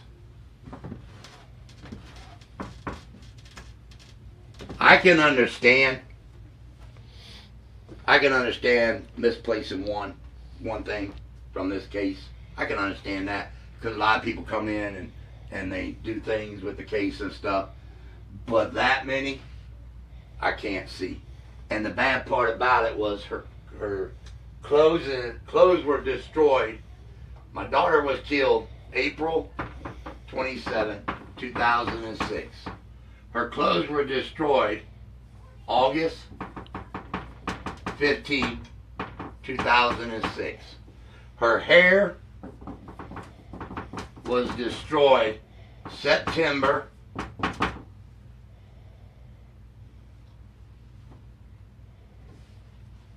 'cause I don't want to lie to people. Don't like to lie to people. Her hair was destroyed. Somebody asked about Marianne's dad too. I'll get to Marianne's dad in a Yeah, minute. yeah. Oh, here we go. Her hair was destroyed September 6th, 2006. DNA was destroyed. What did he say on that tape? January. I think it was January of 2000. It was 6 years after that. 12. Yeah, 2011 or 12. The DNA was destroyed. The ladder I asked about 6 months ago. About the ladder. And so that was in 2017. They can't find the ladder. Just a couple weeks ago, the tapes. 2017. So by looking at this chart right here, my daughter died on the 27th of 2006. Three and a half months into the investigation. Now, I can tell you right now, they exhumed my daughter. They exhumed her June the 20th, 2017. Today's date is December 10th, 2017. And they just got the, supposedly those samples, the answer to that, probably this week. It just passed. I would say it was this week. So probably around my birthday, December 4th. So they got that. Now, it took from June 20th to December 10th for the answers about the exhuming of DNA. So that is a total of June, July, August, September, October, November, December. 6 months. Now, 6 months just from the exhuming. So why in the hell, in 3.5 months, are you destroying clothing that could have possible DNA? It could have had accelerant. It could have had hair on it. And you destroyed it 3.5 months, and you said that they were, how did Vernon Stanford say? Irrelevant to the case. Yep, irrelevant. Irrelevant to the case. Now, how the hell does that man know 3.5 months into an investigation that those clothing were irrelevant to this case? Because DNA does one thing. It grows. Every day with technology. And every day they find out something new that solves a homicide. So 3.5 months. It took 6 months down here. If they even got the answer yet. When I play the tape, we'll figure it out. But even if they got it, it's still 6 months. And we're still waiting on the exhuming DNA. Here in 3.5 months, they destroy her clothes. That could have possibly had all that on it. So they destroy it. And this investigation didn't even have time for anything to come back and say yay or nay. Hell, they probably didn't even have the fire marshal's report by then back yet. And in that 3.5 months that they were destroying these clothing, we're still going on 12 years. And you haven't even spoke to a witness, an eyewitness that was at the fire scene. So 12 years you haven't even talked to a witness. So hell, Detective Brown and all these people that were working on this case didn't even talk to a witness yet, but they already destroyed evidence. They destroyed it. Was ordered to destroy it. And if you look at the order sheet where it was told to be destroyed, there ain't no signature on this anywhere of who ordered it to be destroyed. Instead, it was done over a phone call. So guess what? Philip Brown, Vernon Stanforth, Mike Stiegels, Mary Ann, William, Jamie, Kenny. Guess what? Any of those names right there could have made that phone call. Any of those could have made that phone call because protocol wasn't done. So any of these could have called Montgomery County Coroner's Office and said, destroy the clothes. Which Montgomery County admitted to, didn't they? No, they just said it was a verbal phone call. Oh, I meant Yeah. it was a mistake. It was a mistake. Yeah. So any of those people could have called. So now, here we go with September 6, 2006. Once again, now we're talking August, September. We're now talking only 4 months into the homicide of my daughter.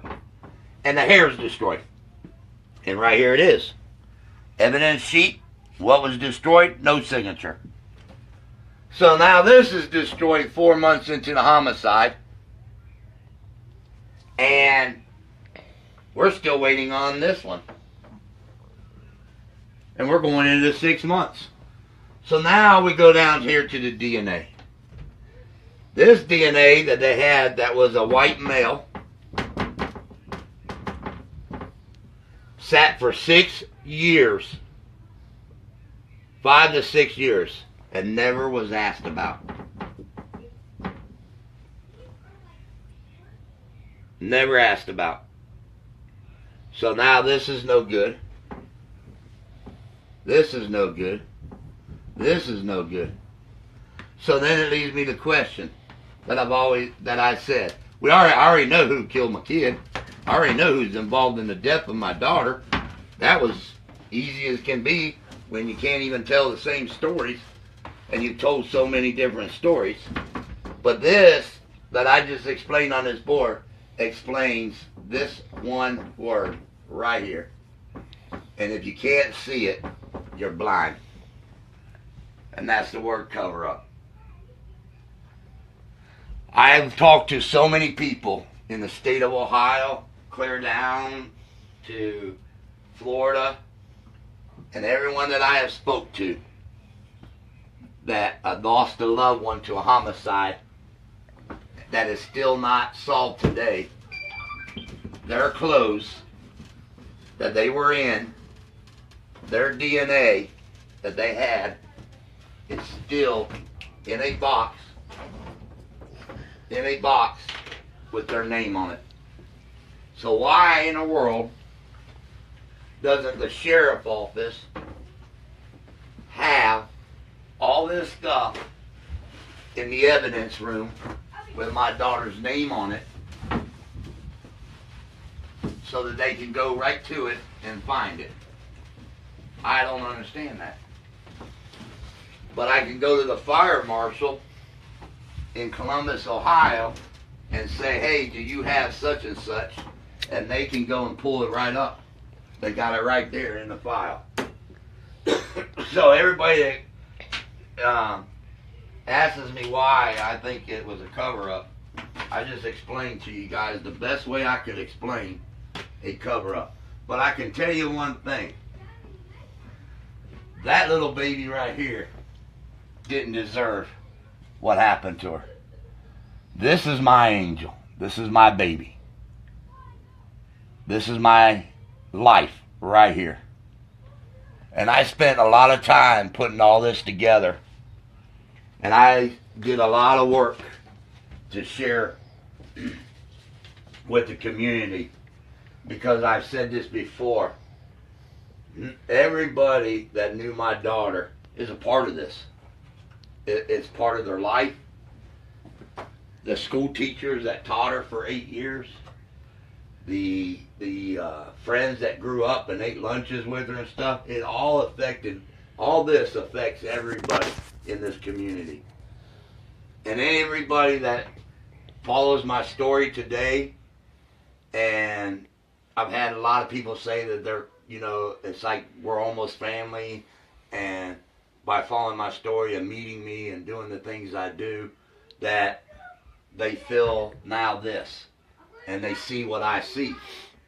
And nobody in our community wants this to happen to another child. And that's what I fight for.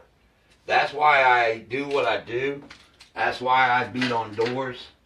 That's why I talk to people. But at the same time,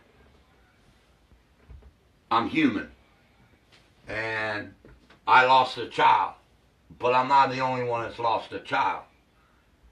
And does it hurt? Yeah, it hurts. It hurts to see my little girl that's away, that a monster would do this.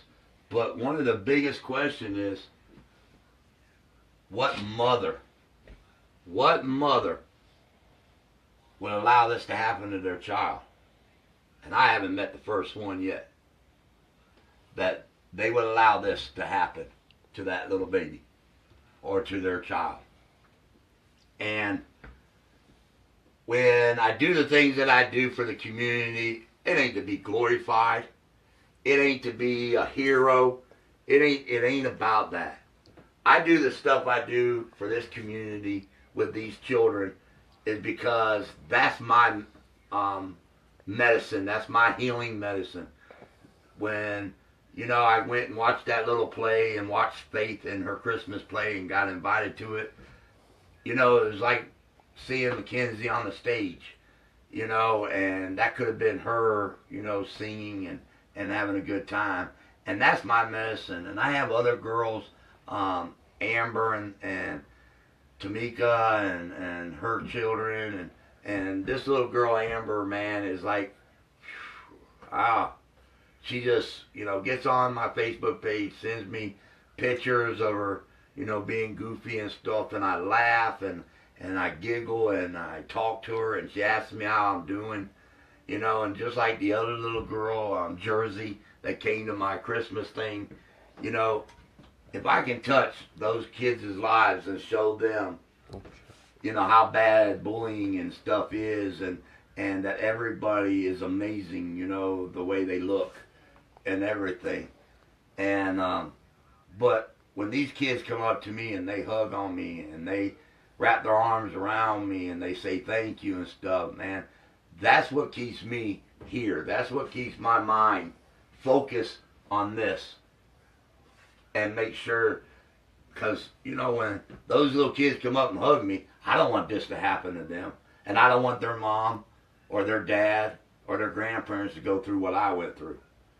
So, this is my only medicine, and that is for your kids to do what they do, and that is to love what I do for them. And I'm going to keep doing it. And I know a lot of people say, they wish I'd run for sheriff, or they wish I'd run. I don't want those jobs. I don't want those jobs. Because you don't have to be a sheriff. You don't have to be a commissioner to love your community. You can be a citizen of this community, and you can still get justice, and you can still bring the community together. I know I made some remarks on the Record Herald, about their post they had and everything, and I said, you should have came out to my winter memory land and took photographs of that, of these kids having a good time and smiling, laughing, instead of, some fool that's passing out in the courtroom every fucking time he goes to court and having panic attacks. That was more important. And to me, that's just stupid media. That what we do around here as a community, and where we join together, and all the kids that came out here and ate cookies and drank juice and hot cocoa and salsa, That's what the community needs to see. You keep showing bad, and then you wonder why everybody sees that, and you don't show no good. So yeah, I kind of ripped Wrecker Hurl's ass over their little comment about show your Christmas pictures and all that stuff, you know. And I apologize for it. Like I said, I think, you know, if you want to sell a newspaper or something, at least show the good in this town. There's a lot of good in this town, and I ain't the only one. We have the Warehouse, man. Wonderful program for use, man, you know. We have the Well. Look at what she does, you know. We have the homeless shelter that always needing help and donations and stuff, man. But that's the stuff that we help with the community, and we make it grow. And you want to waste the time, and I mean, hell, I ain't gonna waste $1 to find out about somebody every time they go to court. They have a panic attack just to keep from going to court. You know, I want to, if I was going to buy a newspaper, I want to open it up and read, you know, the good about it. You know, what's going on in the community, how the community is doing, how is it growing and stuff. But I apologize to the Record Herald. Nah, really, I don't, but it is what it is. I'm going to keep doing what I'm doing. I'm going to keep sharing everything. But I'm going to go ahead and play this other tape. Because it is getting late, and I want everybody to hear this conversation, and then we'll talk about it. So I'm going to go ahead and play the next tape, and we'll go ahead and start it now. And I guarantee you, if you know who's on the tape, I want you to send, I don't want you to say his name, I want you all to send, what's some emojis on there? What is there? A check mark. No, I don't want to send those smiley faces. Angry face, the heart. Let's send angry faces. If you know who it is on the tape. What are you talking about for me? I never said this about you. Oh, not that part. That's me getting into it with the detective. It's after this part. That's when Detective Ryan came to my house and told me he was tired of me telling the sheriff's office that it was a cover-up.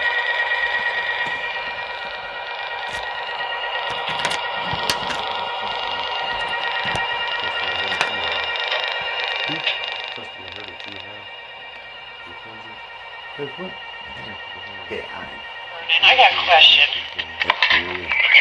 Rick had talked to Steve Levine today from Channel 6 News. Steve Levine from Channel 6 News. Okay. And he had told Rick that you had mentioned to him that you guys got the autopsy reports back from Mackenzie's exhuming. And you told him they were inconclusive. I didn't tell him that. He was in the office about the shooting we had last week. Yeah. And on the way out the door, he said, have you got anything on the little girl that died in the fire on the exhumation? I said, nothing I can talk to you about. Okay. That was the extent of the conversation. Okay. Because I would have thought we would have known before a news channel would have. Yeah, he mentioned that, and I just eventually told him that there's nothing that I can talk about. So, I mean, I hadn't said any time. It was about probably a 20-second conversation. Has anything come back yet? Well, I don't know.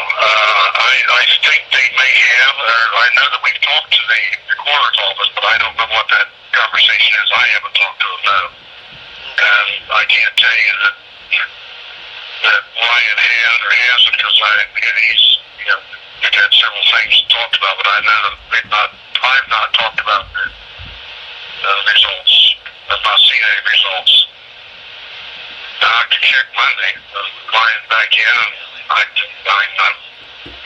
I would think if there was something, they would have told us there was something.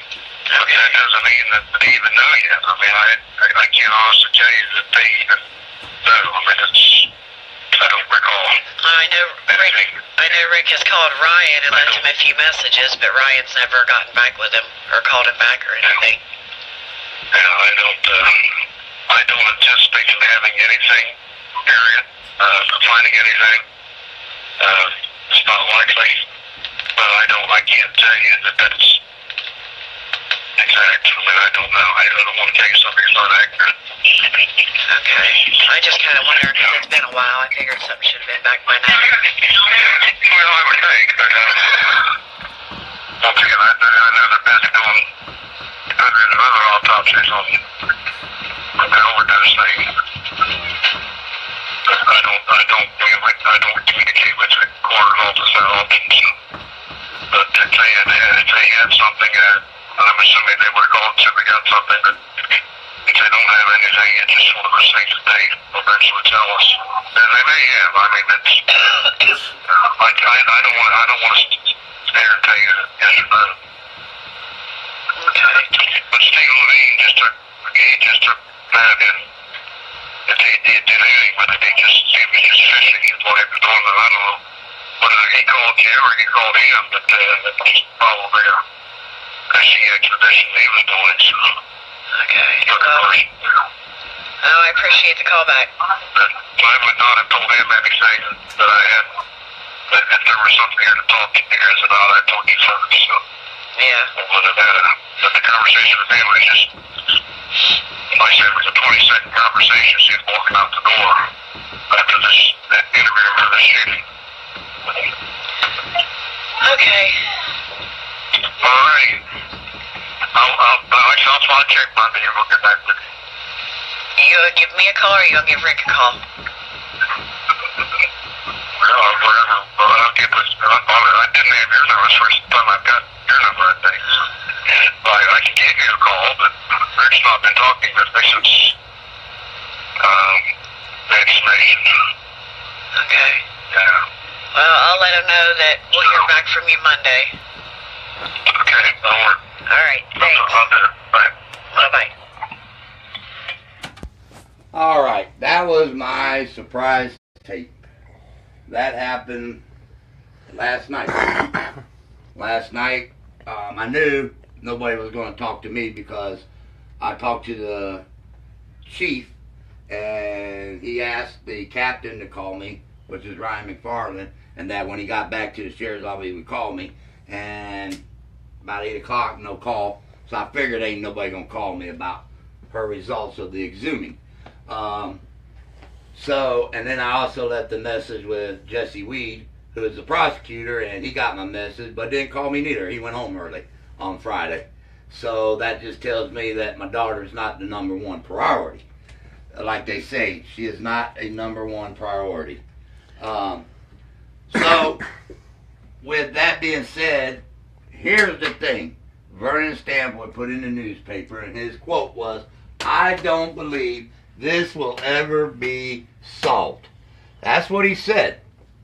And then on that tape with the exhuming of Mackenzie, he said, "I don't believe there's anything there." That's what he said. So, here's what I'm going to do. Probably within the next month, I'm going to start selling everything I own. That I own. Not my kids or my wife. What I own. And I'm going to raise the money to do what should have been done. And what should have been done is when Montgomery County came down here and they exhumed my daughter, and I had to go through not one funeral, but 2 funerals. When they exhumed her, Montgomery County had all the samples. And Vernon Stanford and Ryan McFarland took the samples and they sent it to BCI. Now, why did they send it to BCI? I can tell you why they sent it to BCI. This is free. Where in Montgomery County, you got to pay for everything to be ran and tested. And the payment on this is exactly this much money. $3,500. That's what it costs.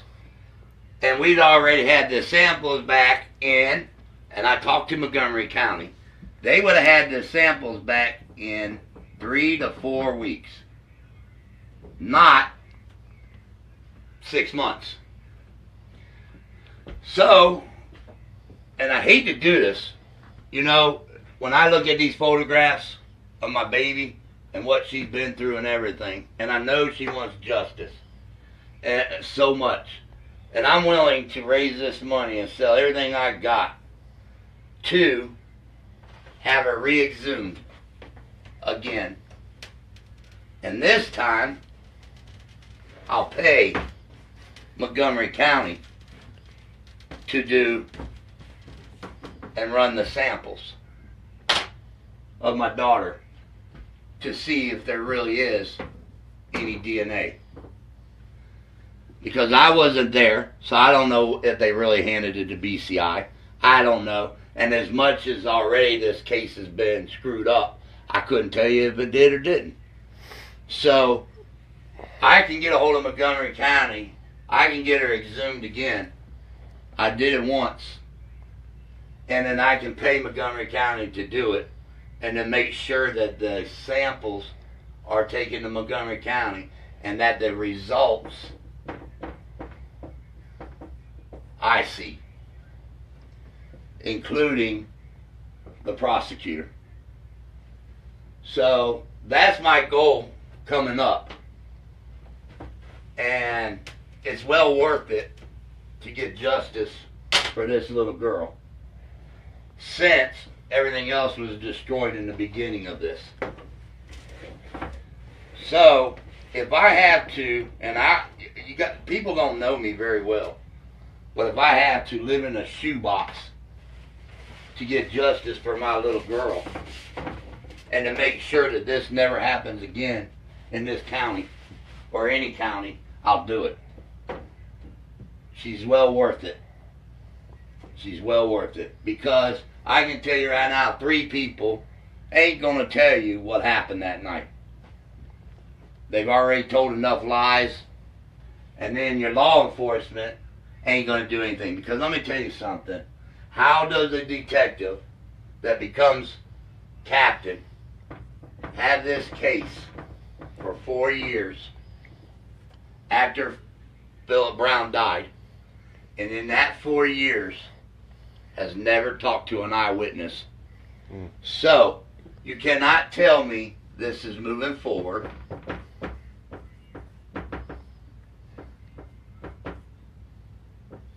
You cannot tell me this is a #1 priority.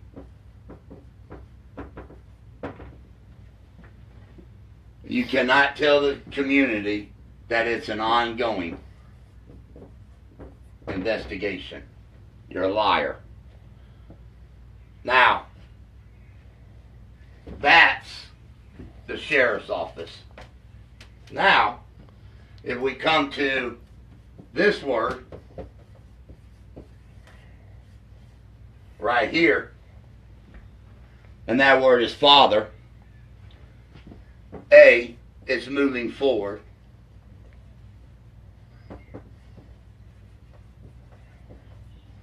It is my #1 priority.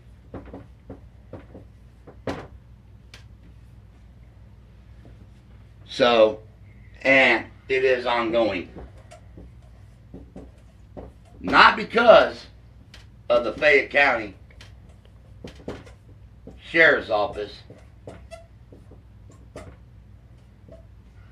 but because of this word right here.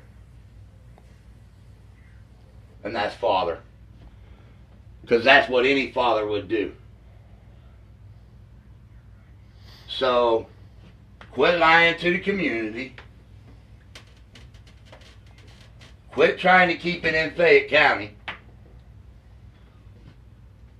Because there is no hero out of this. There's no hero. There's nobody getting a medal for solving this baby's death. There's nobody that's going to be a hero. There's nobody that's going to glorify over this. So, if you can't solve it, or you ain't got the time, then call it what it is. And that is this word right here. Cold case. So I can take that cold case, my little baby, my little angel, and I can move it even further. Because I can guarantee you, the murder of my daughter will never be solved. But the arson can be. And I guarantee you, if you charge 4 people with the arson, this will come out in that arson. And that's the murder of my little girl. And I guarantee you, out of this murder, this will come out.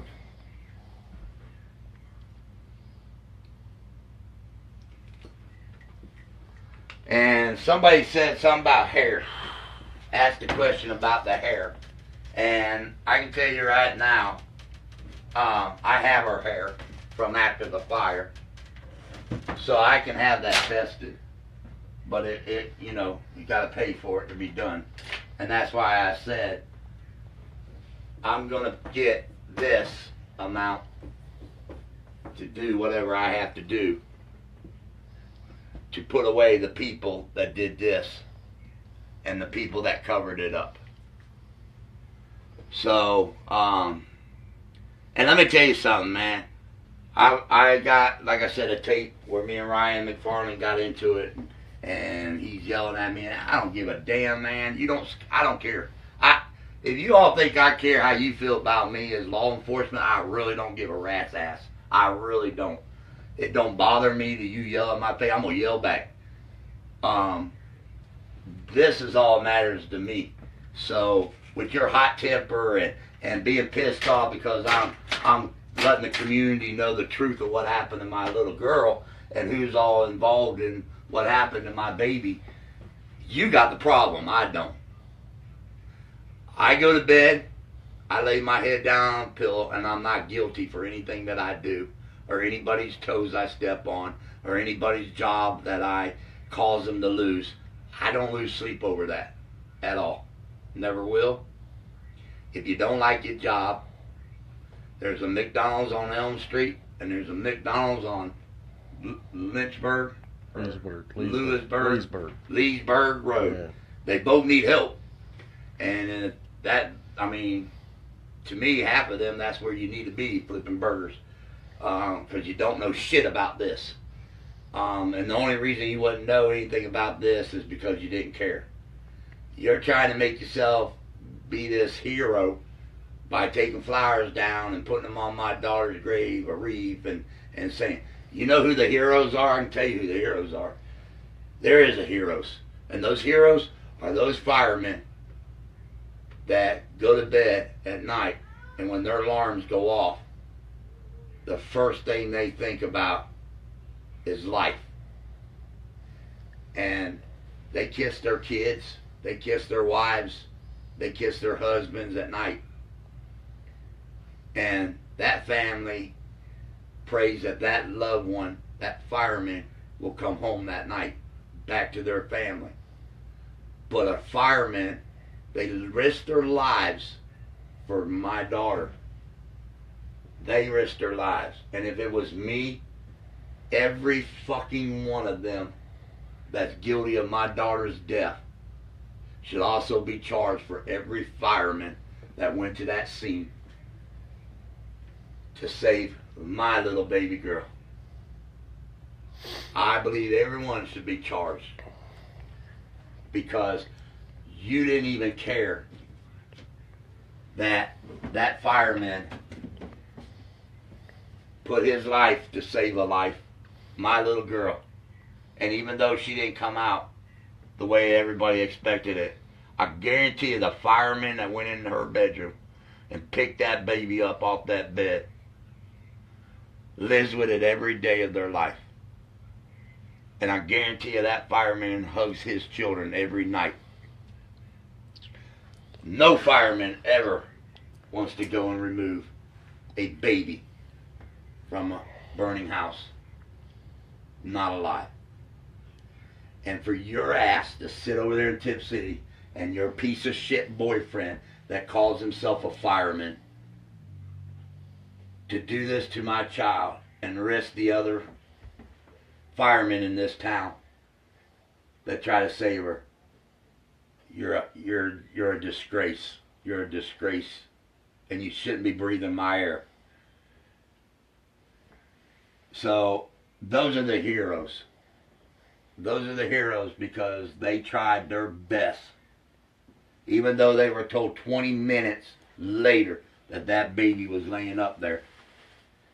And that was 20 more minutes that fire is burning. That's 20 more minutes that that house is starting to collapse. That's 20 minutes. And you didn't even care that that fireman, as soon as you told him that that baby was in there, was going to drop everything he was doing and go save this.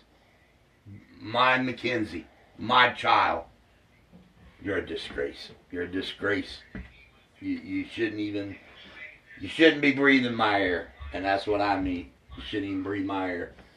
So, remember, when that house like that right here in this photograph, here's the fire truck in front of it, those flames that big, that engulfed, and those men and women on that truck dropped everything they could do to go into that house like that and save my little girl. That's a hero. That's a true hero. That's somebody that don't even know this child, that has kids at home, still risk their life and being taken away from their family to save mine. Those are the real heroes. So if anybody's got any questions they want to ask me, go ahead and ask. I'll take 15, 20 minutes to answer any questions. Go ahead and ask any questions, and I'll answer them to the best that I can answer them. So I'll give a pause here and go ahead and ask any questions. Kim, she has it. You don't want one of these. Mm-hmm. I'll be like, They want us to set up a bank account so they can donate to that. They said this. The way I want. They was talking about when you was talking about that. If you want to set up a bank account to help donate to do this or I'll look into that tomorrow. anything, I don't want it in my name.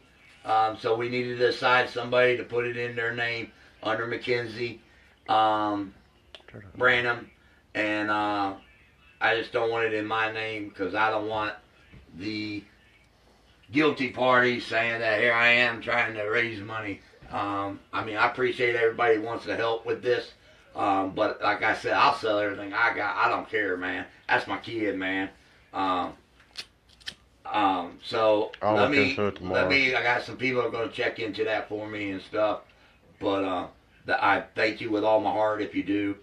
My other thing, like I said, if I can't get the exhuming, we'll at least use that money to bring in an attorney that will fight, and let's put these people away. Let's put the ones that help cover this up, let's put them away.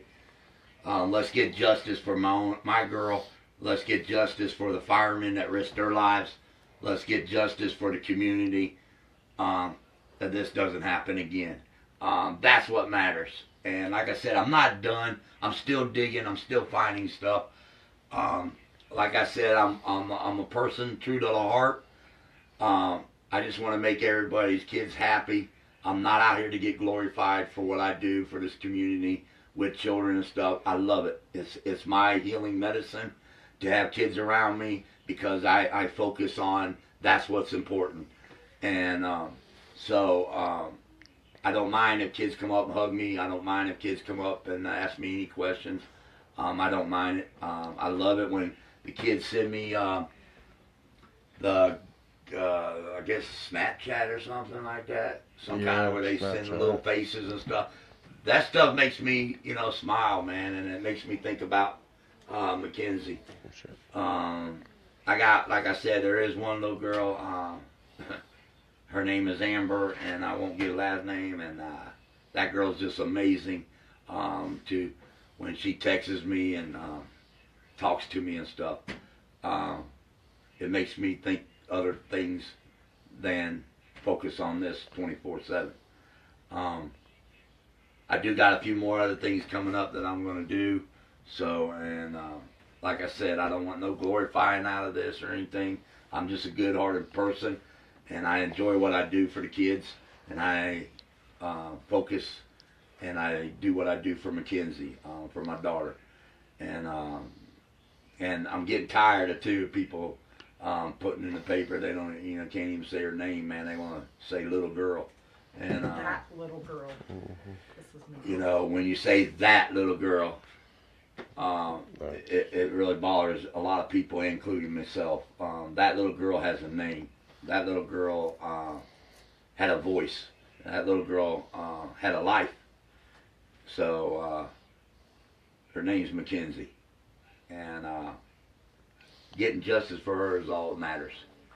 I don't think, like the mom said in that one tape that she was ready to go see God, and she was making her own headstone, and made the comment about she died peacefully. Nah, my baby didn't die peacefully. When you look at that photograph right there, that is not a child that died peacefully. That's not a child that died peacefully. And I meant to say this, I forgot to put this on there, but if you come here and look at this photograph, hard, man. I know. When you look at this photograph, this white stuff right here in her nose coming out is mucus. And right here on the side of her mouth is white mucus too. And let me tell you something about this mucus. I looked it up and everything. And I'm going to tell you right now, if my daughter died, like they said, of 68% carbon monoxide and smoke, Smoke inhalation. Inhalation, right. Smoke inhalation. That would not be white. I'm going to tell you right now. That would not be clear and white. That would be black. Anybody that's worked in a factory, that's worked at TFO, USA, anybody that's worked at those places, man, you're in there, man, an hour, and you come out to smoke a cigarette, and before you smoke a cigarette, you're coughing, and then you spit, and then all that black stuff comes out of your mouth. Now, she's in a fire. So that mucus would be black, not white. Which, that's why that tells me, in my heart, in my mind, she was dead before the fire. That's my opinion. I'm not a forensic or anything. But by just looking and reading about stuff, that mucus would have been black coming out of her nose. If she had that much carbon monoxide and that much smoke. And I don't know if I told this to a lot of people, but her panties are on backwards. They're bigger than what she wears. That was another thing I noticed. I noticed, like I said, half of her shirt was white, and somebody made a comment that she was maybe on her side, and that's a possibility. But I can guarantee you one thing: the mom put in that newspaper that she talked to her. She told her to go to the window. The boyfriend talked to her, and I'm gonna tell you right now, that's a fucking lie. They didn't talk to that baby. They didn't speak to that baby. They didn't tell that baby to go to the window. And I've said this before, and it was on those tape, the other tape that I had talking to the woman of my daughter, that he was, she said, what was it, 95% deaf? Yep. Or 100% deaf? 90-something. Something like that. He was deaf, had hearing aids, and was deaf. So how in the world, if his hearing aids melted in the fire, and his glasses, or his contact lenses, melted in the fire, how in the world did he hear that baby? We're down to 9%. Huh? 9%. 9? What's 9%? Battery. Oh. So how did they hear my baby talking that night? There ain't no way. No way did that man hear my child talking through the floor that night. And if you look in this fire report, it says she had ceiling debris on top of her. You can tell that my daughter didn't get up. Her eyes are closed. Inside the toxicology report, it said when they opened her eyelids, they were clear and blue. That kid never once saw any fire. Never once. So, Marianne, once again, you're a liar. you killed this baby, and if you didn't kill her, you know who did kill her that night. And for that, you'll rot in hell. But hopefully before I take my last breath, I see justice and you put away for what you did to my baby girl. I'm never going to say ours, because it ain't ours. This is mine. This is my daughter. So, if I come out with any more stuff, any more information or anything, you guys, I'll be more than welcome to share it with you. I thank everyone that follows my story.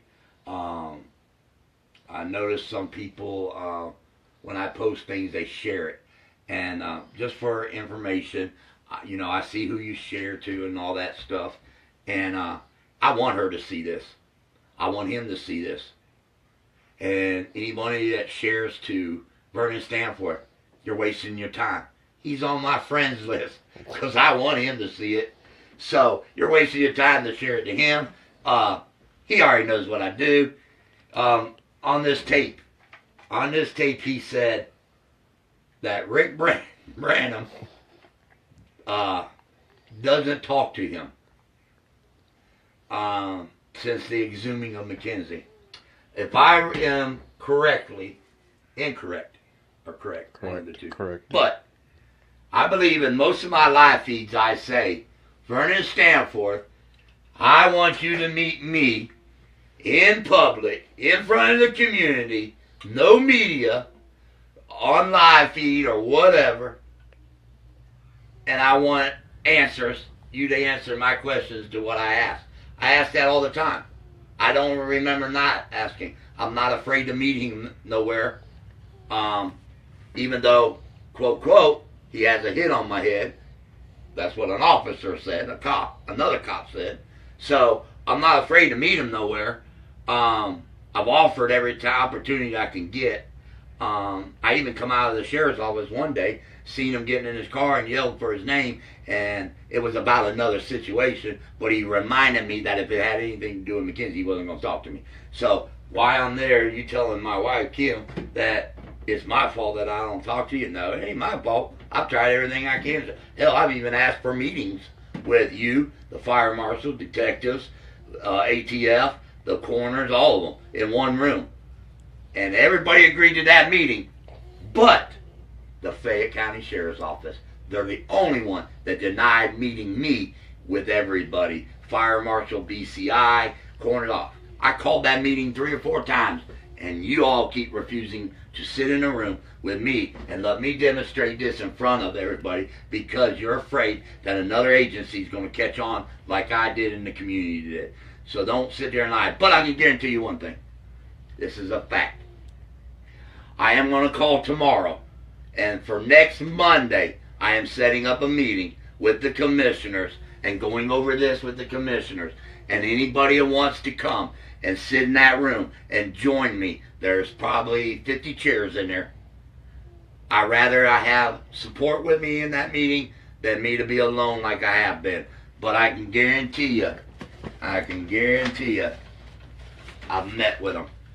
I can guarantee I've met with the commissioners and discussed millions and millions of things with them about my daughter's case. These are all the CDs with my meetings with the commissioners. And I can play these one day for everybody, and you can hear exactly what I discussed, exactly what's going on. But I think it's time that this community, we stand together. I'm going to go into the commissioner's office. I will give a time and a date when they accept me to come in there and talk to them. And usually they're pretty good at scheduling me in and talking to me. And I want to go over this stuff, and I want them to see the photographs of my daughter and what has happened and everything. And I want to make sure I have some support in there. They always have a lawyer with them in there with them, and which he's a nice guy too. But I think they all know I'm done. I'm tired. The games are over.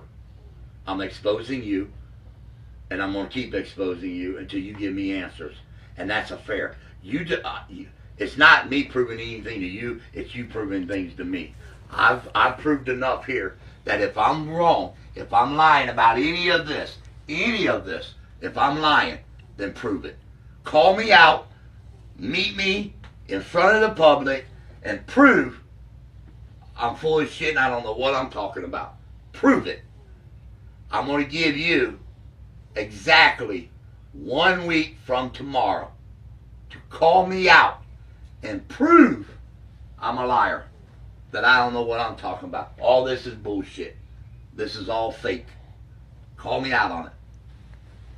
Call the community out on it. We really would love to hear it. So, Vernon, you say I don't want to talk to you. I want to talk to you. But I want to talk to you in public, in front of the public eye, whether we do it in a town hall or whatever. If you don't want to do a live feed, we can do it in a town hall, whatever. But I want the public there, and you're going to answer my questions. Answer them. Bring Ryan McFarland with you. Fire him. Bring them. Bring them. Bring everybody. I would love it. So I'm going to ask one more time. You got a week from tomorrow to set up an appointment with me. A week from tomorrow. And also I'm going to go see the commissioner. Now, one of the things that I saw,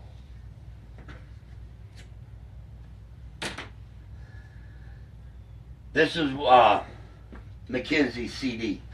And I found it a few weeks ago. And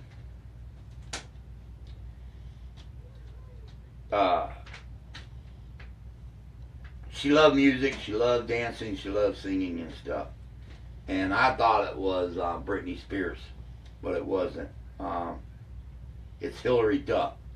And tonight, with my friends and stuff here, we were looking at it, and the song by Hillary Duff is really a cool one, and it's called Come Clean. So there you go, Marianne. There's a hint for you, and it's called Come Clean. And one of the things I also forgot to tell everybody, I don't know how many viewers I still have on there, but 20s. I will try to figure out. I have to get a hold of somebody and figure it out. But a lot of people say, you know, they don't believe in superstitious or whatever stuff, and I do. And I talked, like I said, to a medium. That medium talked to me, and she said that Mackenzie kept saying the letter S. And why I'm bringing this up is she said the letter S was, I had somebody that one day was out by their pool, and they were saw a butterfly, and the butterfly landed on the ladder, and they were filming and everything, and they sent me that video. And when I was watching the video, there was on the fence a cross on the fence, and in the middle of that cross was an S. And so I had a medium tell me that Mackenzie kept saying something about an S, and then that S was on that fence where that butterfly was flying, and it was in a cross.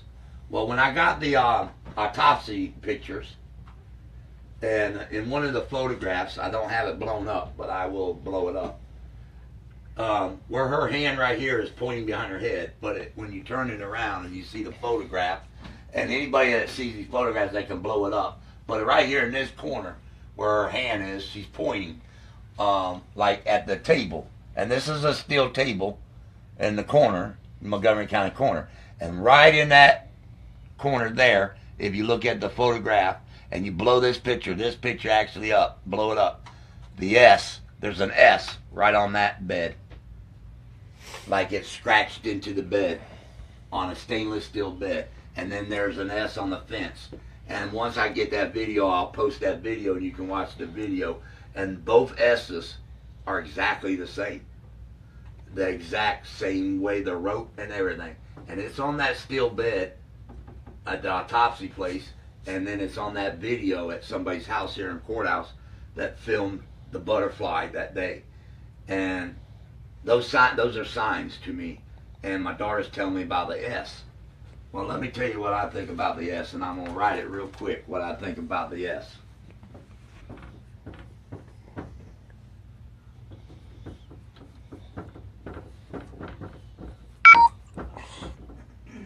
Shut back. The phone's gonna shut down in 30 seconds. Alright. There's the S. Sheriff Stiegel Stanforth. There's your S. My daughter's telling me that this was covered up. So I'm going to end that with this and everything, you guys.